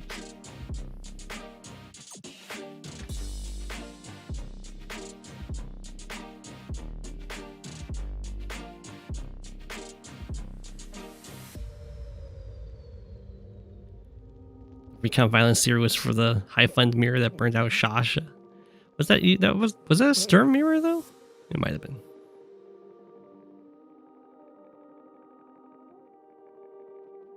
Sturm is used quite a bit in fog, but sturm isn't always allowed in fog.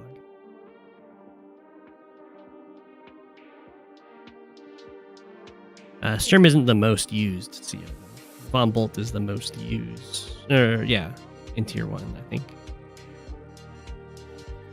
And then it's probably Hawk, and then it's Sturm, and then it's Sasha. Would be my guess. And then Javier. Javier's not used that much.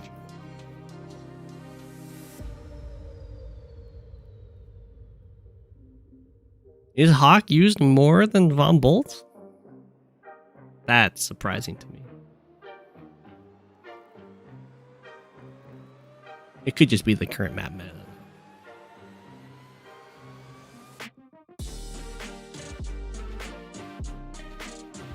You haven't seen Von Bolt in fog in a while. Wow.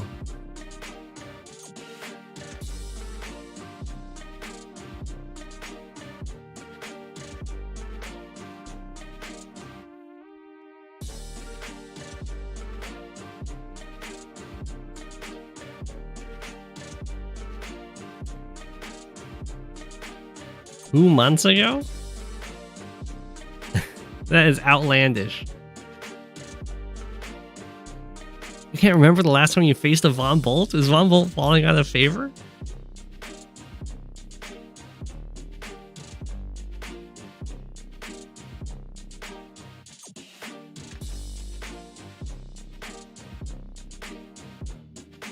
Also, don't remember the last Von Bolt you saw in fog?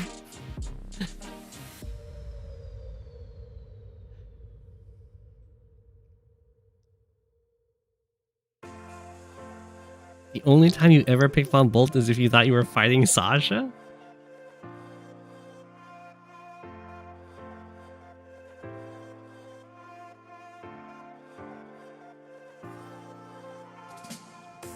Donnie is like, fight, fight, fight, fight, fight. You wouldn't normally go for attacks like this unless you've got really, whoa, really good follow-up. I mean, the 6 held anti-air is still a big threat to this guy. Donnie must be trying to get the normal power. It's the only thing I can think of.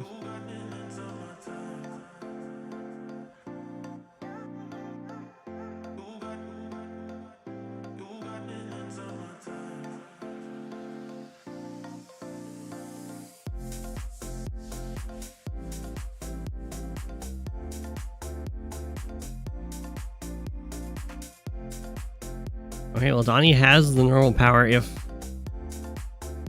they want to use it.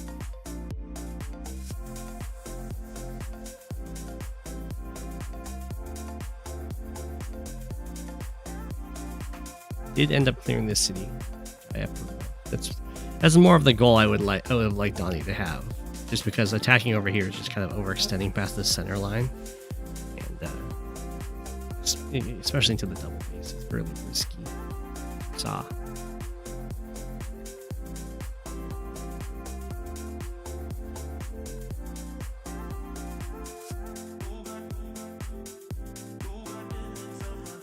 laugh it? You laugh now?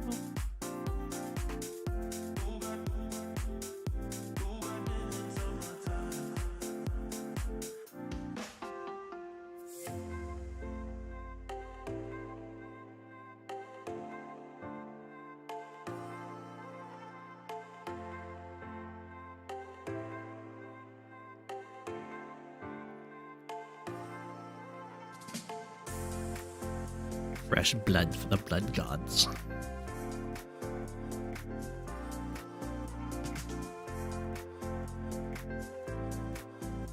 I would not have thought you wanted to attack from that front, or from that side, but you know, it worked out. Except now the copter can get you. Alright, that city looks like it's getting taken. Well, probably not actually. I guess Alakatua can just pop the power.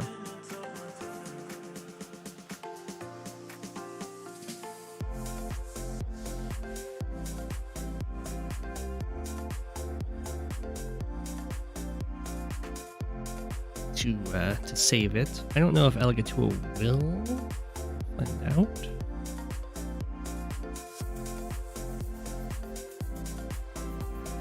God lives. It's a lot of infantry.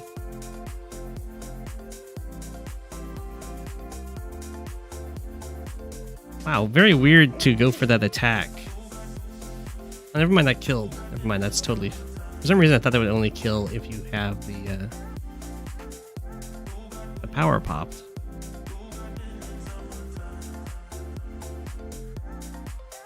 It's knocked down to 3.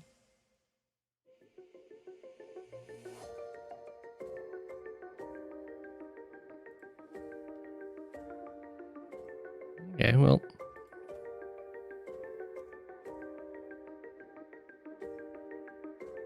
I guess Alakatua might be just letting this go.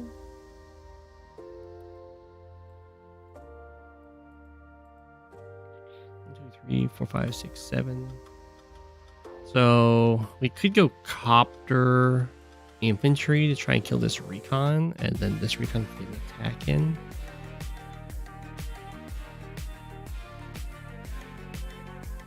It's probably safe for the copter since this anti-air is over here. But copter plus infantry also just won't kill recon, so probably not even worth thinking about.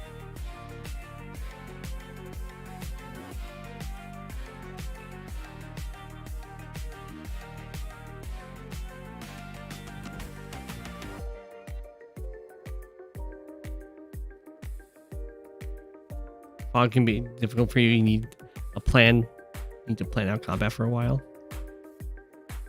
Makes you scared to try Fog live. Interesting. So usually it's standard that requires a lot of thought for the combat, and Fog can be a little more freestyle.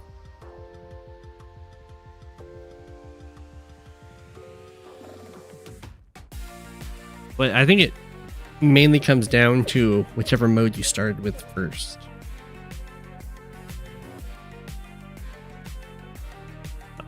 There's a whole bunch of actions, didn't even see them happening. Recons are somewhat copter resistant, as we see there.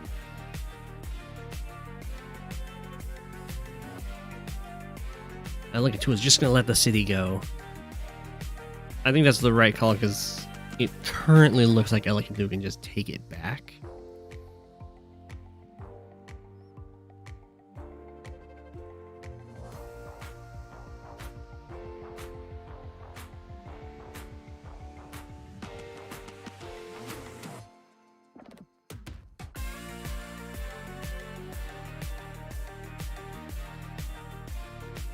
Started in standard first and you were way better at it, and then you learned Fog properly and now you're better at Fog, you think?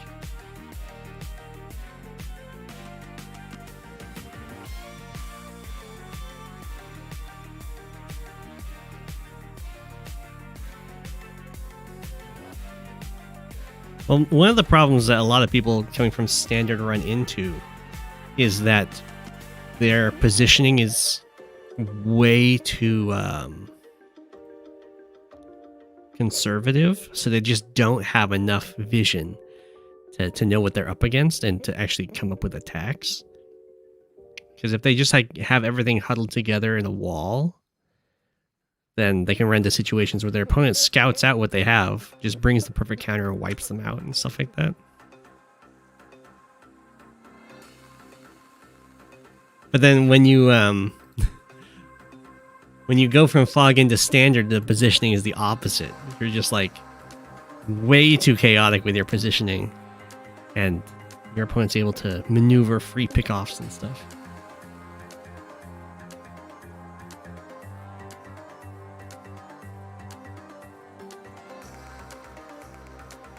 You'll have one of your tournament matches on the channel coming up. Oh, okay.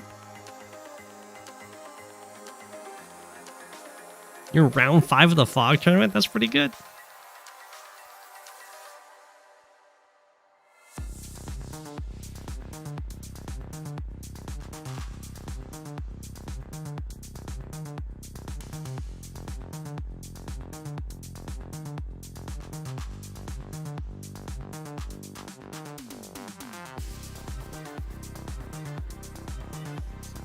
Very big desperation move to try and stop this.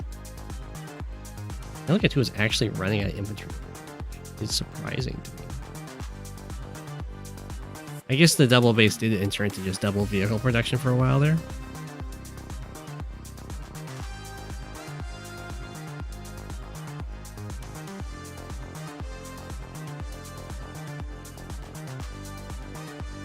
I get to see how Max got denied the comm tower. Nice.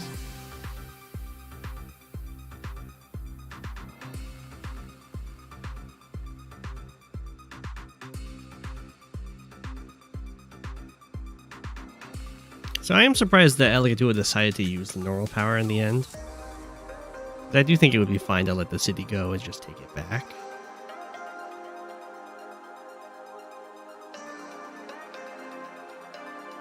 It's definitely a little questionable to just use the Kindle power to stop a single city that you can take back.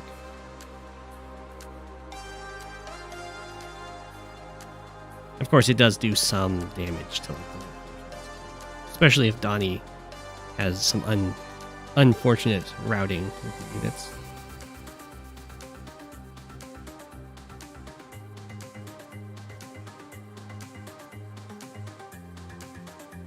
Yeah, that's the power of having the extra stats. The 8-5 here. Planes.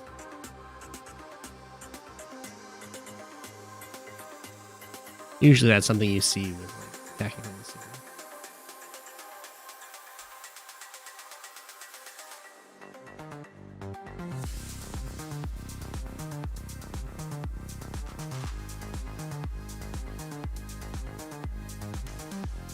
Unless your kids will attack from the city. Not looking like a great Javier's normal power so far. It seems. Yeah, I mean, there was like one attack, I guess. It kind of mattered with it.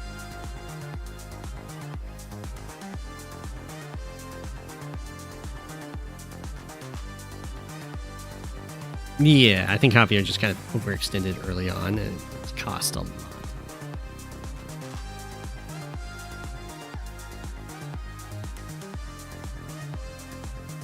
But yeah, it is nice that Elegant 2 has so many recons. You can see how handy it is to have good vision in fog.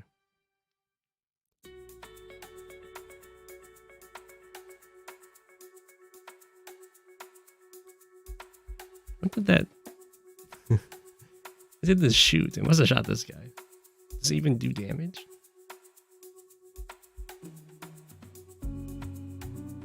Try to look. It was like 50 apparently. Oh, I didn't give him his comm tower. Ah, there we go. That's still like 3.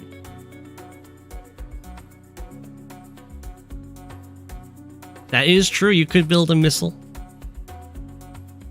The missile is the only self-sufficient unit in fog, I want to say. Maybe pipe runners too. They have as much vision as they can attack in.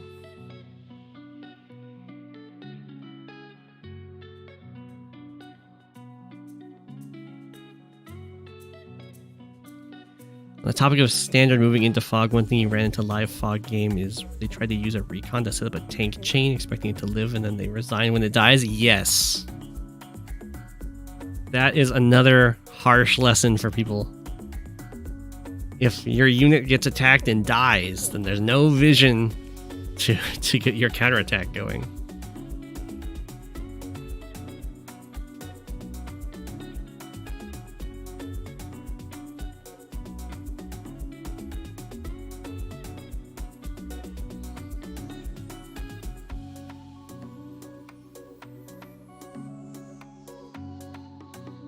That is true. The Sonya artillery, when a power is active, are self-sufficient.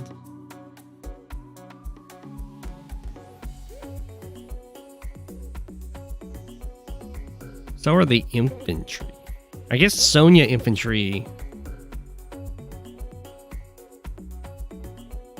Yeah. Only with the power active does Sonya infantry become self-reliant. They're almost self-reliant without.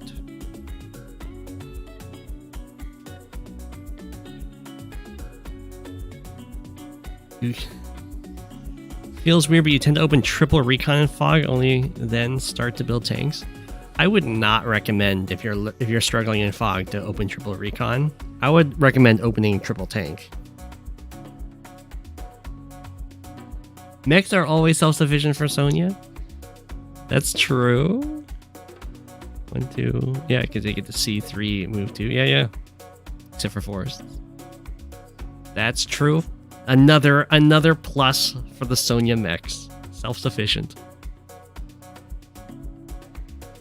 Well, the problem, Night Shadow, that you'll run into is that early game vision, if you don't have a specific plan for the map, is often going to be like, aha, I see nothing. For like 4 turns, this area is just nothing. So you might as well just have tanks ready for the defense instead. Then have recons either viewing an empty field or viewing stuff that they can't deal with.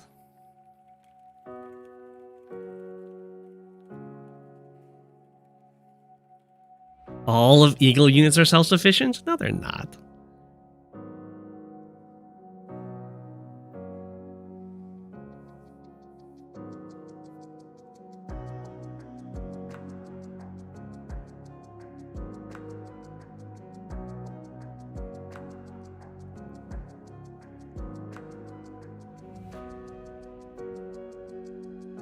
Yeah, get the recons after the tanks. Once you have a lot more experience in fog, then you can go for more early recons.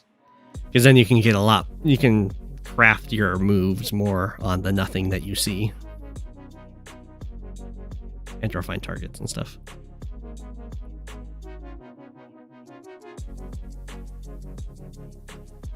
Yeah, there's some arguments for the Sonya meta for Fog of War, was whether or not you build recons.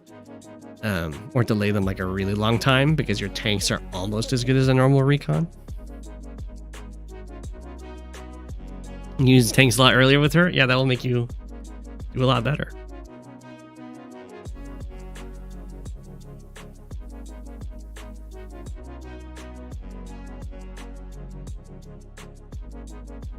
I know, they do give you a lot of vision.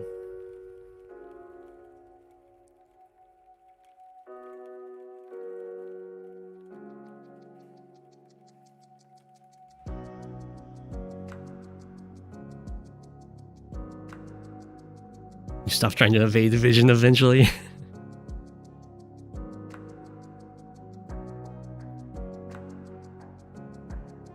Just accepting he knew precisely where you were.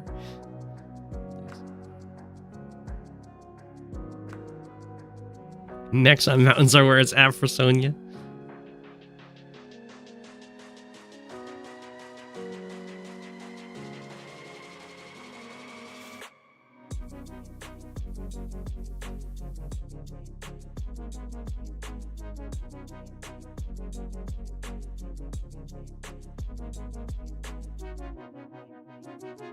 What's Sonya gonna do against an MDGC's attack?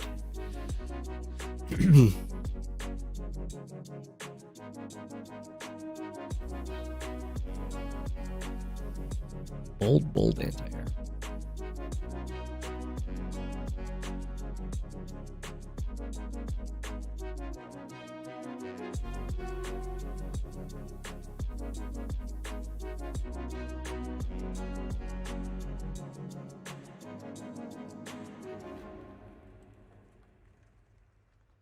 Let's finish off that copter.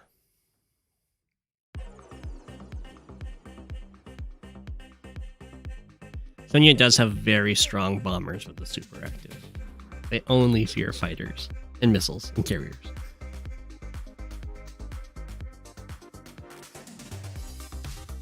And anti-air's attacking from really good defensive terrain. But besides all that, they're really good. And it's not like missiles and carriers are a real threat.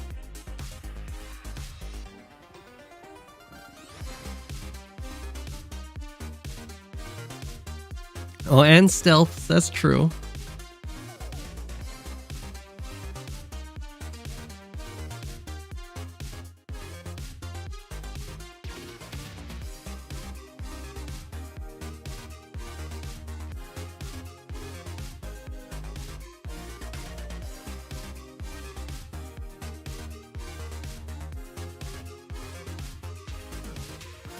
More anti-air. Ooh, Elegant 2 diving in with the infantry.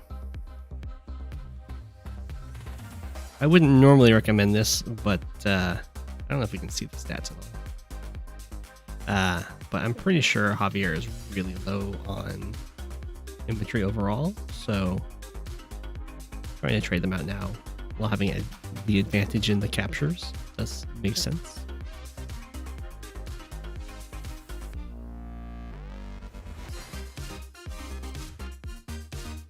Indy has something to say about her stealths.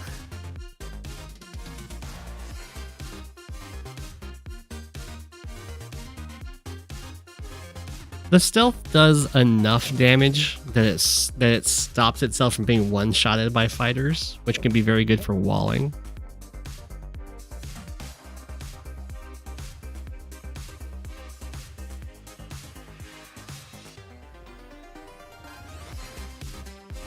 Yeah, tier 1 Kindle.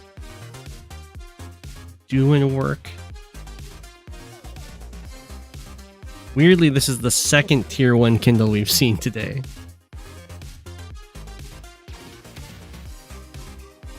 Let this be put in for evidence as to the rebalancing of Kindle in the tiers.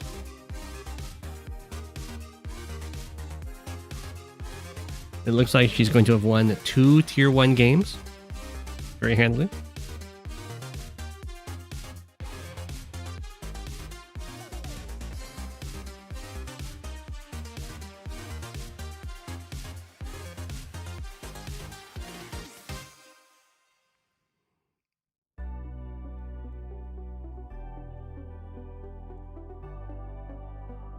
Does content even play Fog?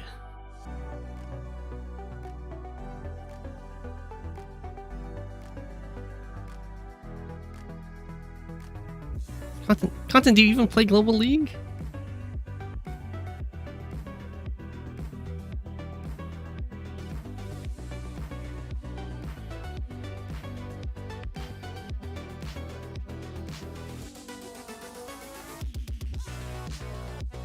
Content plays both Fog and Global League? Whoa, it's a new age. Maybe. Oh, hello. Medium Tank says hi.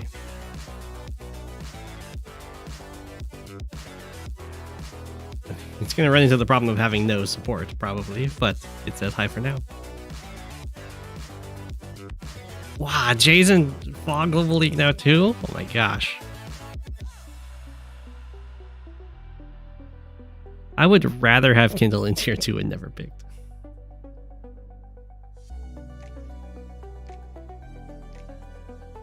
I don't think Kindle gets never picked in tier 2 though. From what I've seen in the past, she still gets picked. At least in Fog.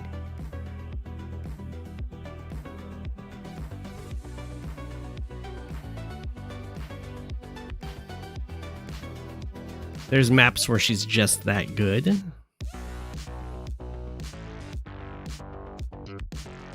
You're fine with tier 3 Kindle if the Kindle plays badly?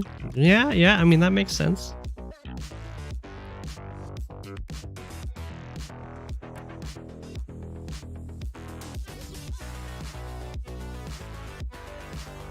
Now, the medium tank's on a missile platform. Smart.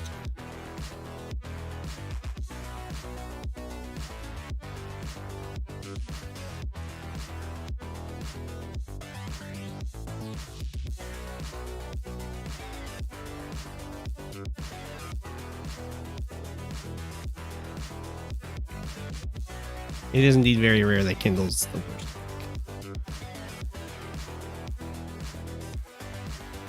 He also has a nice feature in Fog, in that she's one of the best killer of black boats for HQs. Yes, they just kind of die over time as she uses her Urban Blight.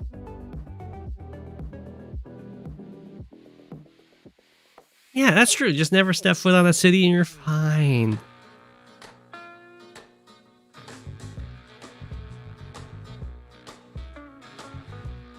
I mean, this tech up looked like a very good choice on Javier's part.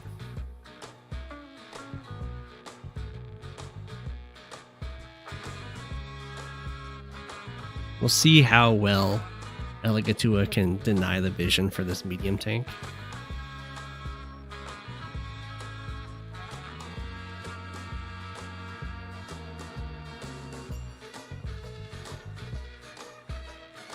Is Kindle rarish for tier 3 in Fog nowadays? That would be wild.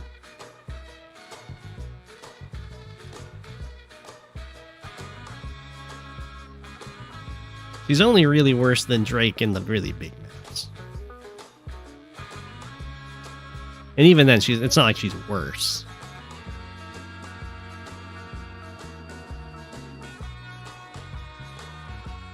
Starflash was on a crusade to bring Kindle back into the meta. I can't imagine that Kindle ever left the meta.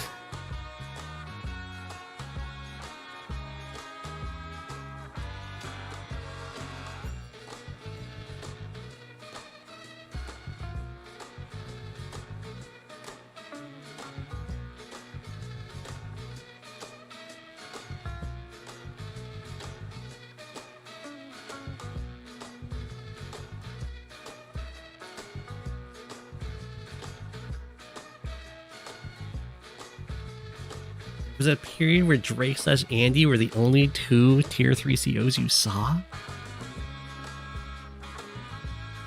Then the maps got smaller and Kindle and Rachel made appearances. Yeah, on the very big maps. I mean, Kindle's still fine on the very big maps, but Andy and Drake are pretty good. Now Andy doesn't exist anymore? Oh my gosh. My boy.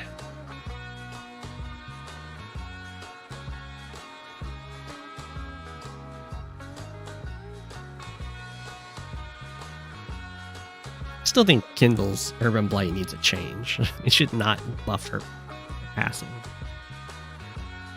Why do her powers do multiple things?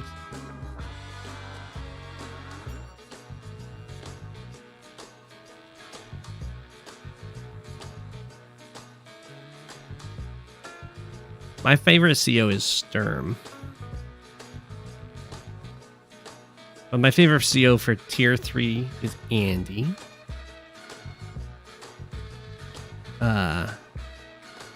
Tier 2 is probably Sammy.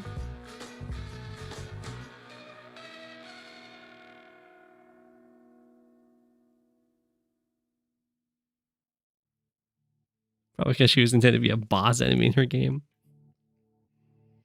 Lash is really difficult to pilot in Fog.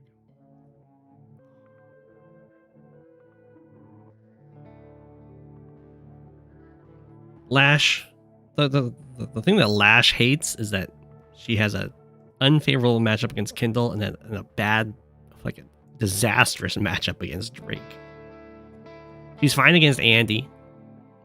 She's fine against Rachel, but boy, does she hate fighting Drake.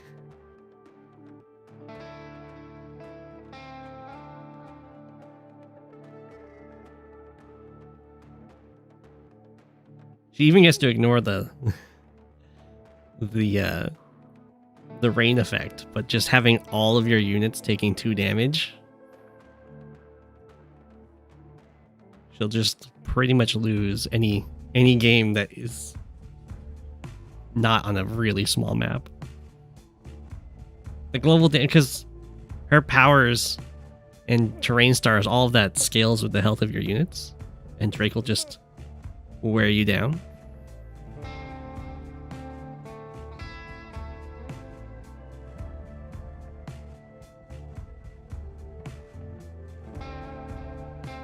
It's kind of like how every CO hates Drake, but for most COs, they can rely on their own power to still be pretty effective.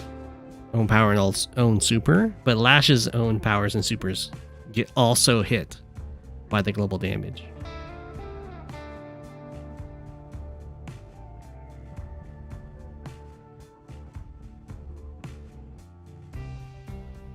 So she ends up really, really disliking it. It's a double whammy.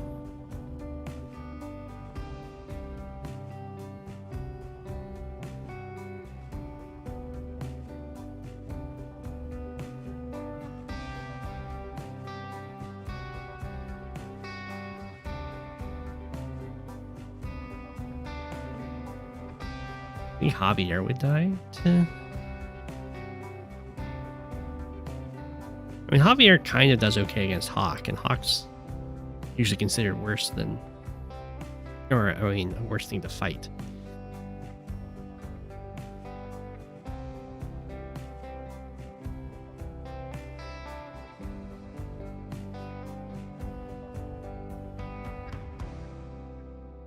I mean, Kindle is definitely advantaged against Lash, but Lash can still get some stuff done.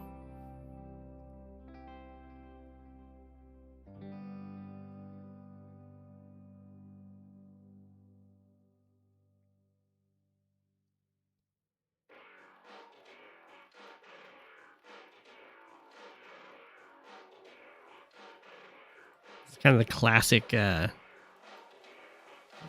3, 4, 5, 6 copter swarm that people like to do in Fog. Donnie actually had some anti already, but this one's not quite right.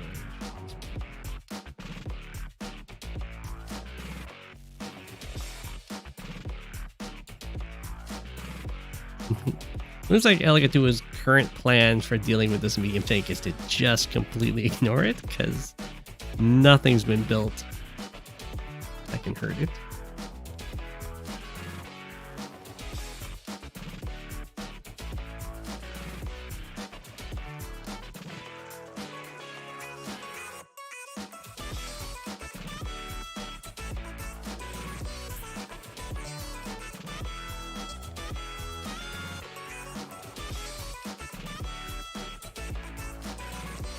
Blind medium tank is sad, yeah.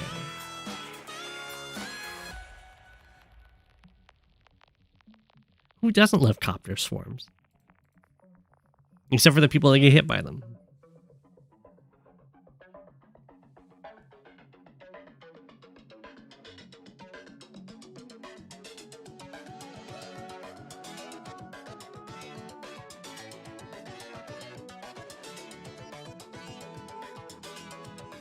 Plus income now.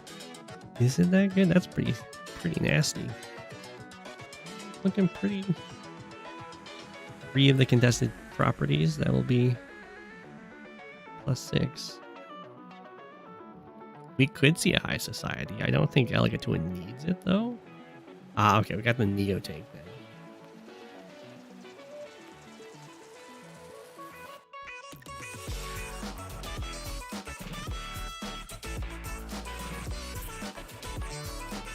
Well, the point of the copter swarm is that they just don't have enough anti-air to kill them all. Then you're fine.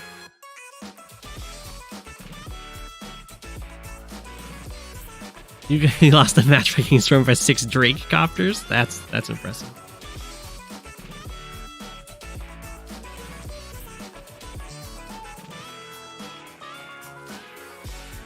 Ooh, if you're well, if they're onto your swarming and they swarm anti-airs, then you will be sad.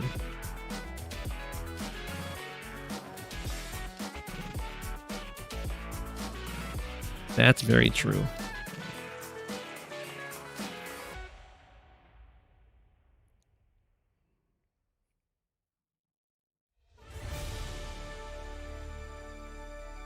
Yeah, anti-airs, I mean, they're of course called anti-air, but they are still pretty usable in most matchups against units. Especially against, of course, foot soldiers, you just absolutely wipe them out. But even against tanks, as long as it's not just anti-airs, they can do pretty well. Like, tank plus anti-air is a pretty decent hit on a tank. Especially if you have a stat advantage over your opponent.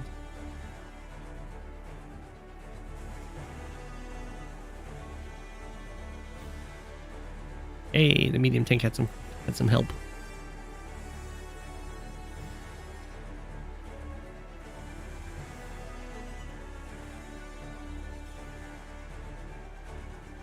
Elegant 2 has managed to get some pretty good use out of this artillery for fighting a Javier. Although, not amazing in this case. I don't think it even does any damage against this tank. But it can shoot the infantry.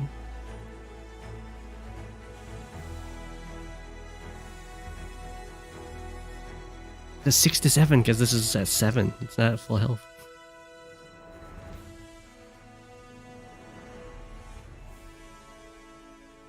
Oh, looks like he did the damage to this tank instead. There you go. How does he see this tank?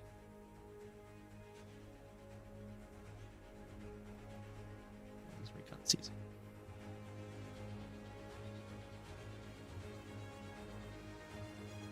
A game of Eagle against Grim. Oh my.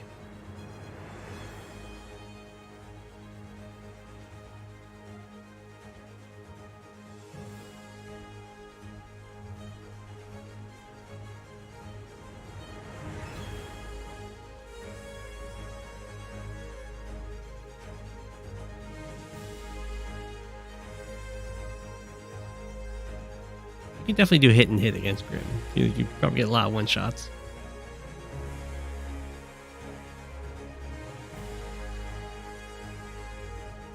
That is true. In some maps, Grim is stronger than Eagle.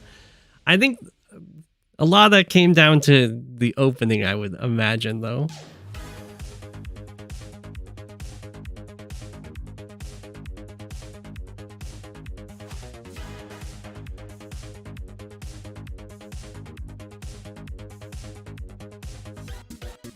Grim is not favored versus Von Bolt, no. But Grim does get some unique interactions for being able to kill stuff. But Von Bolt super kills Grim stuff, so...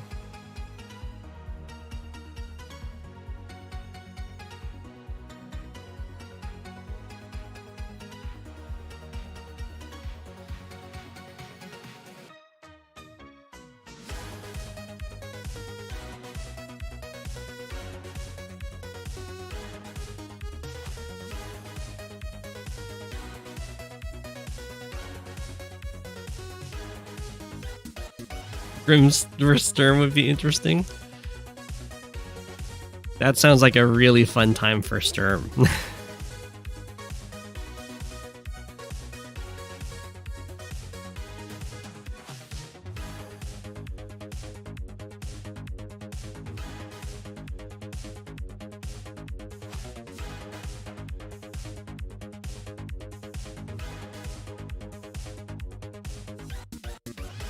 Can't confirm it's really fun for Sturm, yeah.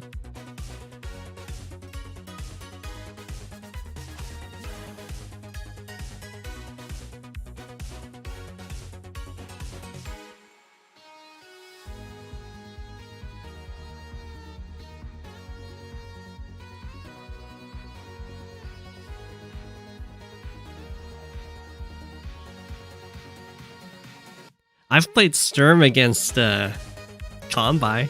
I can say that fighting absolutely sucks. But if you're on the right map, you can just win. So, you know.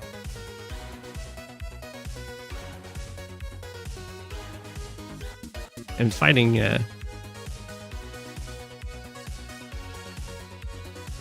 Grim would be like fighting Combi, except not having to deal with all that defense.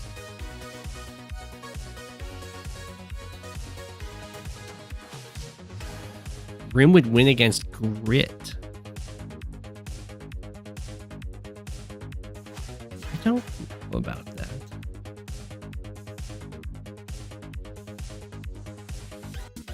I mean, Grim, yeah, in Fog, Grim's pretty good.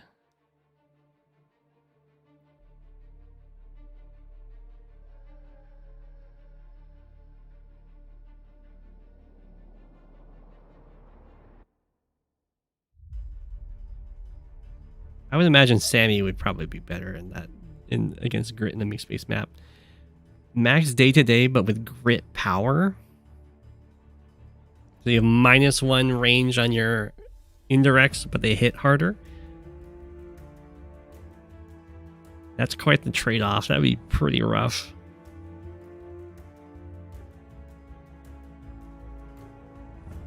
If it was a big enough increase, then maybe. More than Grit's, though.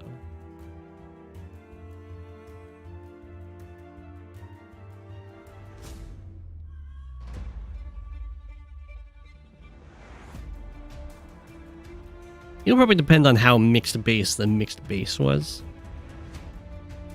But I would imagine Grit's going to have a harder time for sure. Unless you can get like some really nice locks with the artillery.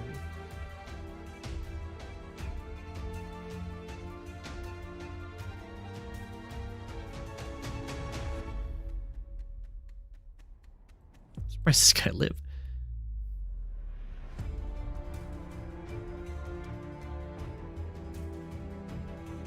Oh, Alligatura's time is really low, down to 8 seconds.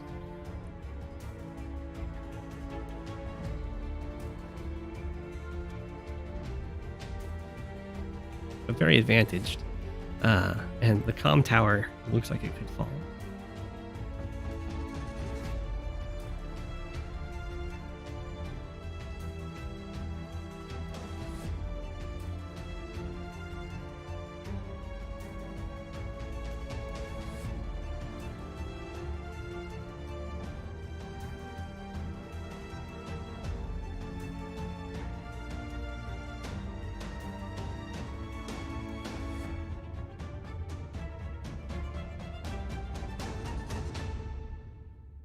Hello, Daisy. Hi.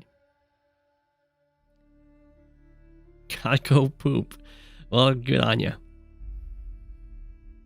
Yeah, the stream's going a little long. We're just gonna wait for the game to wrap up.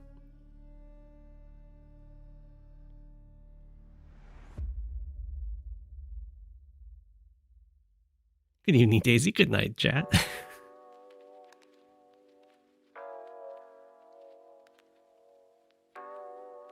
Alligator is probably going to be using Urban Blight. Maybe not. Might be able to just kill all the units without it. Looks like you can just kill the units without it, so no need.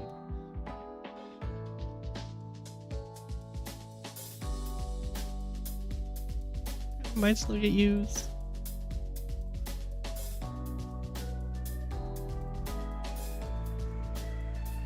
Infantry are all really sad. They're one move away from the comm tower.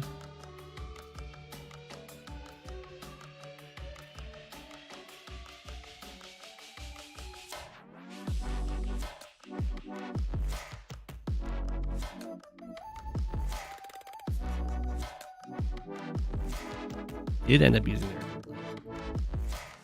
kill the tank and then hit the anti-air. Another anti-air.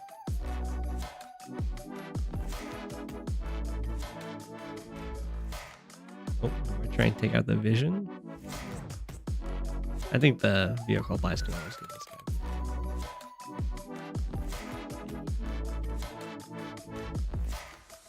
Maybe not. This copter might be fine. Maybe ABC can get in range.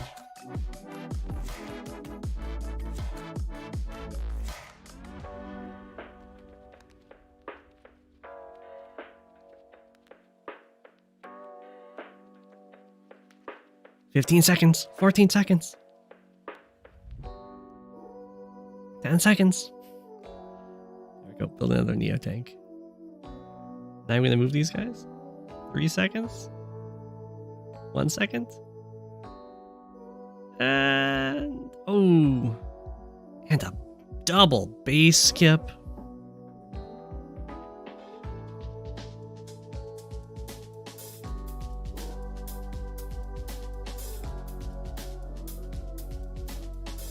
Yeah, you don't insta-lose. You'll insta-lose if you don't move anything. Pretty sure you get 2 minutes per turn.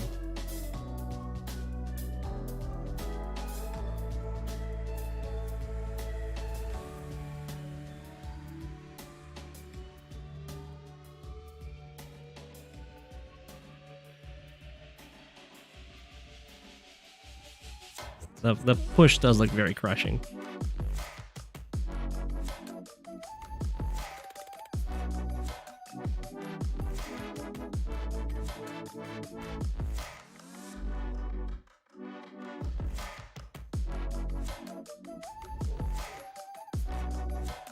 Yeah, Elegant 2 is setting up to take the HQ and the comm tower. 0 people watching.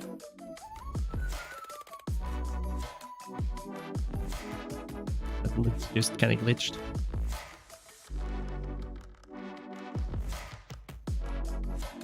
Donnie hasn't moved anything, so Donnie might have ditched without resigning. I think they AFK'd too. The dots are liars, it's true.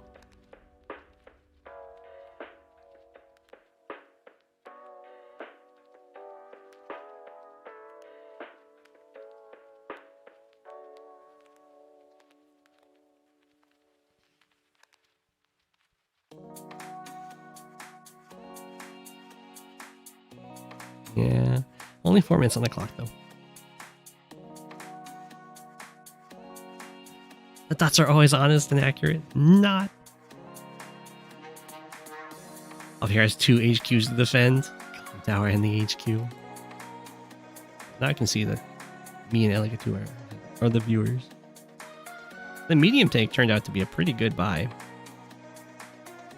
But it was so much lost and overextending over here.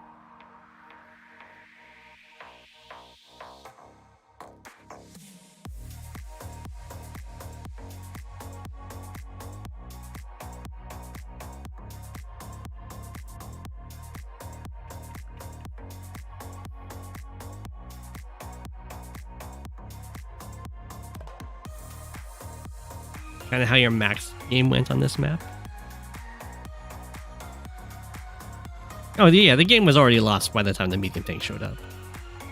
But as in terms of a unit to try and like get something done, it ended up not just immediately dying.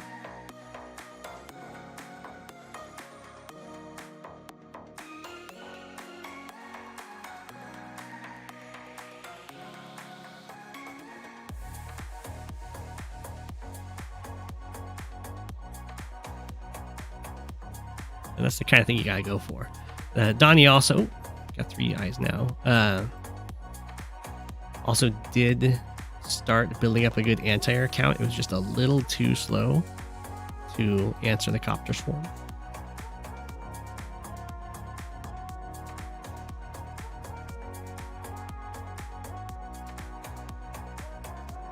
Yeah, you have to manually say 1 for the comm tower every single time, even when it's in view. Ain't nobody got time for that. I mean, they do. Maybe not in the live game.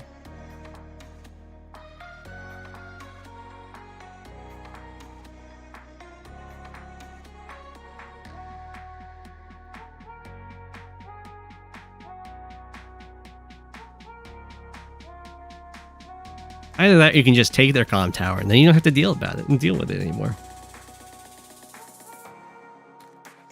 That's true. It would be bad to lose like a tournament game or a global league game because you didn't know about the comm tower thing.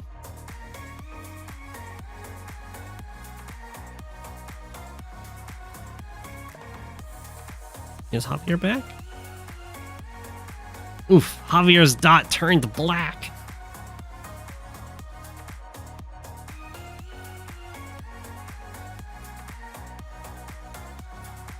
The first time I ever saw Javier in Fog, it was Zeronix playing Javier against Maddie V in Javier against Grit. It was very one-sided.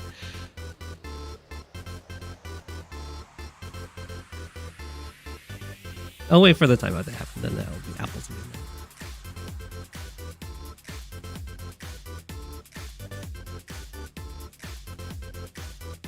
Grit did not have a fun time. Zeronix is one of the old top players. And Maddie V was my rival when I was like 1100. And took a game off of Zeronix. So Zeronix's revenge game was... Ooh, didn't even have the vision to help with this with just an anti-back. Built another medium tank.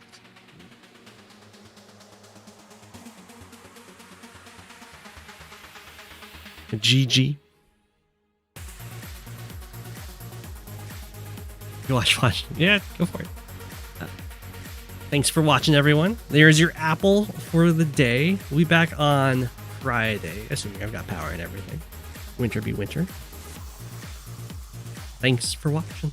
It's Go7, king of the penguins. Of all the penguins, he is king. It's Go7, king of the penguins. Being king of the penguins, that's his thing.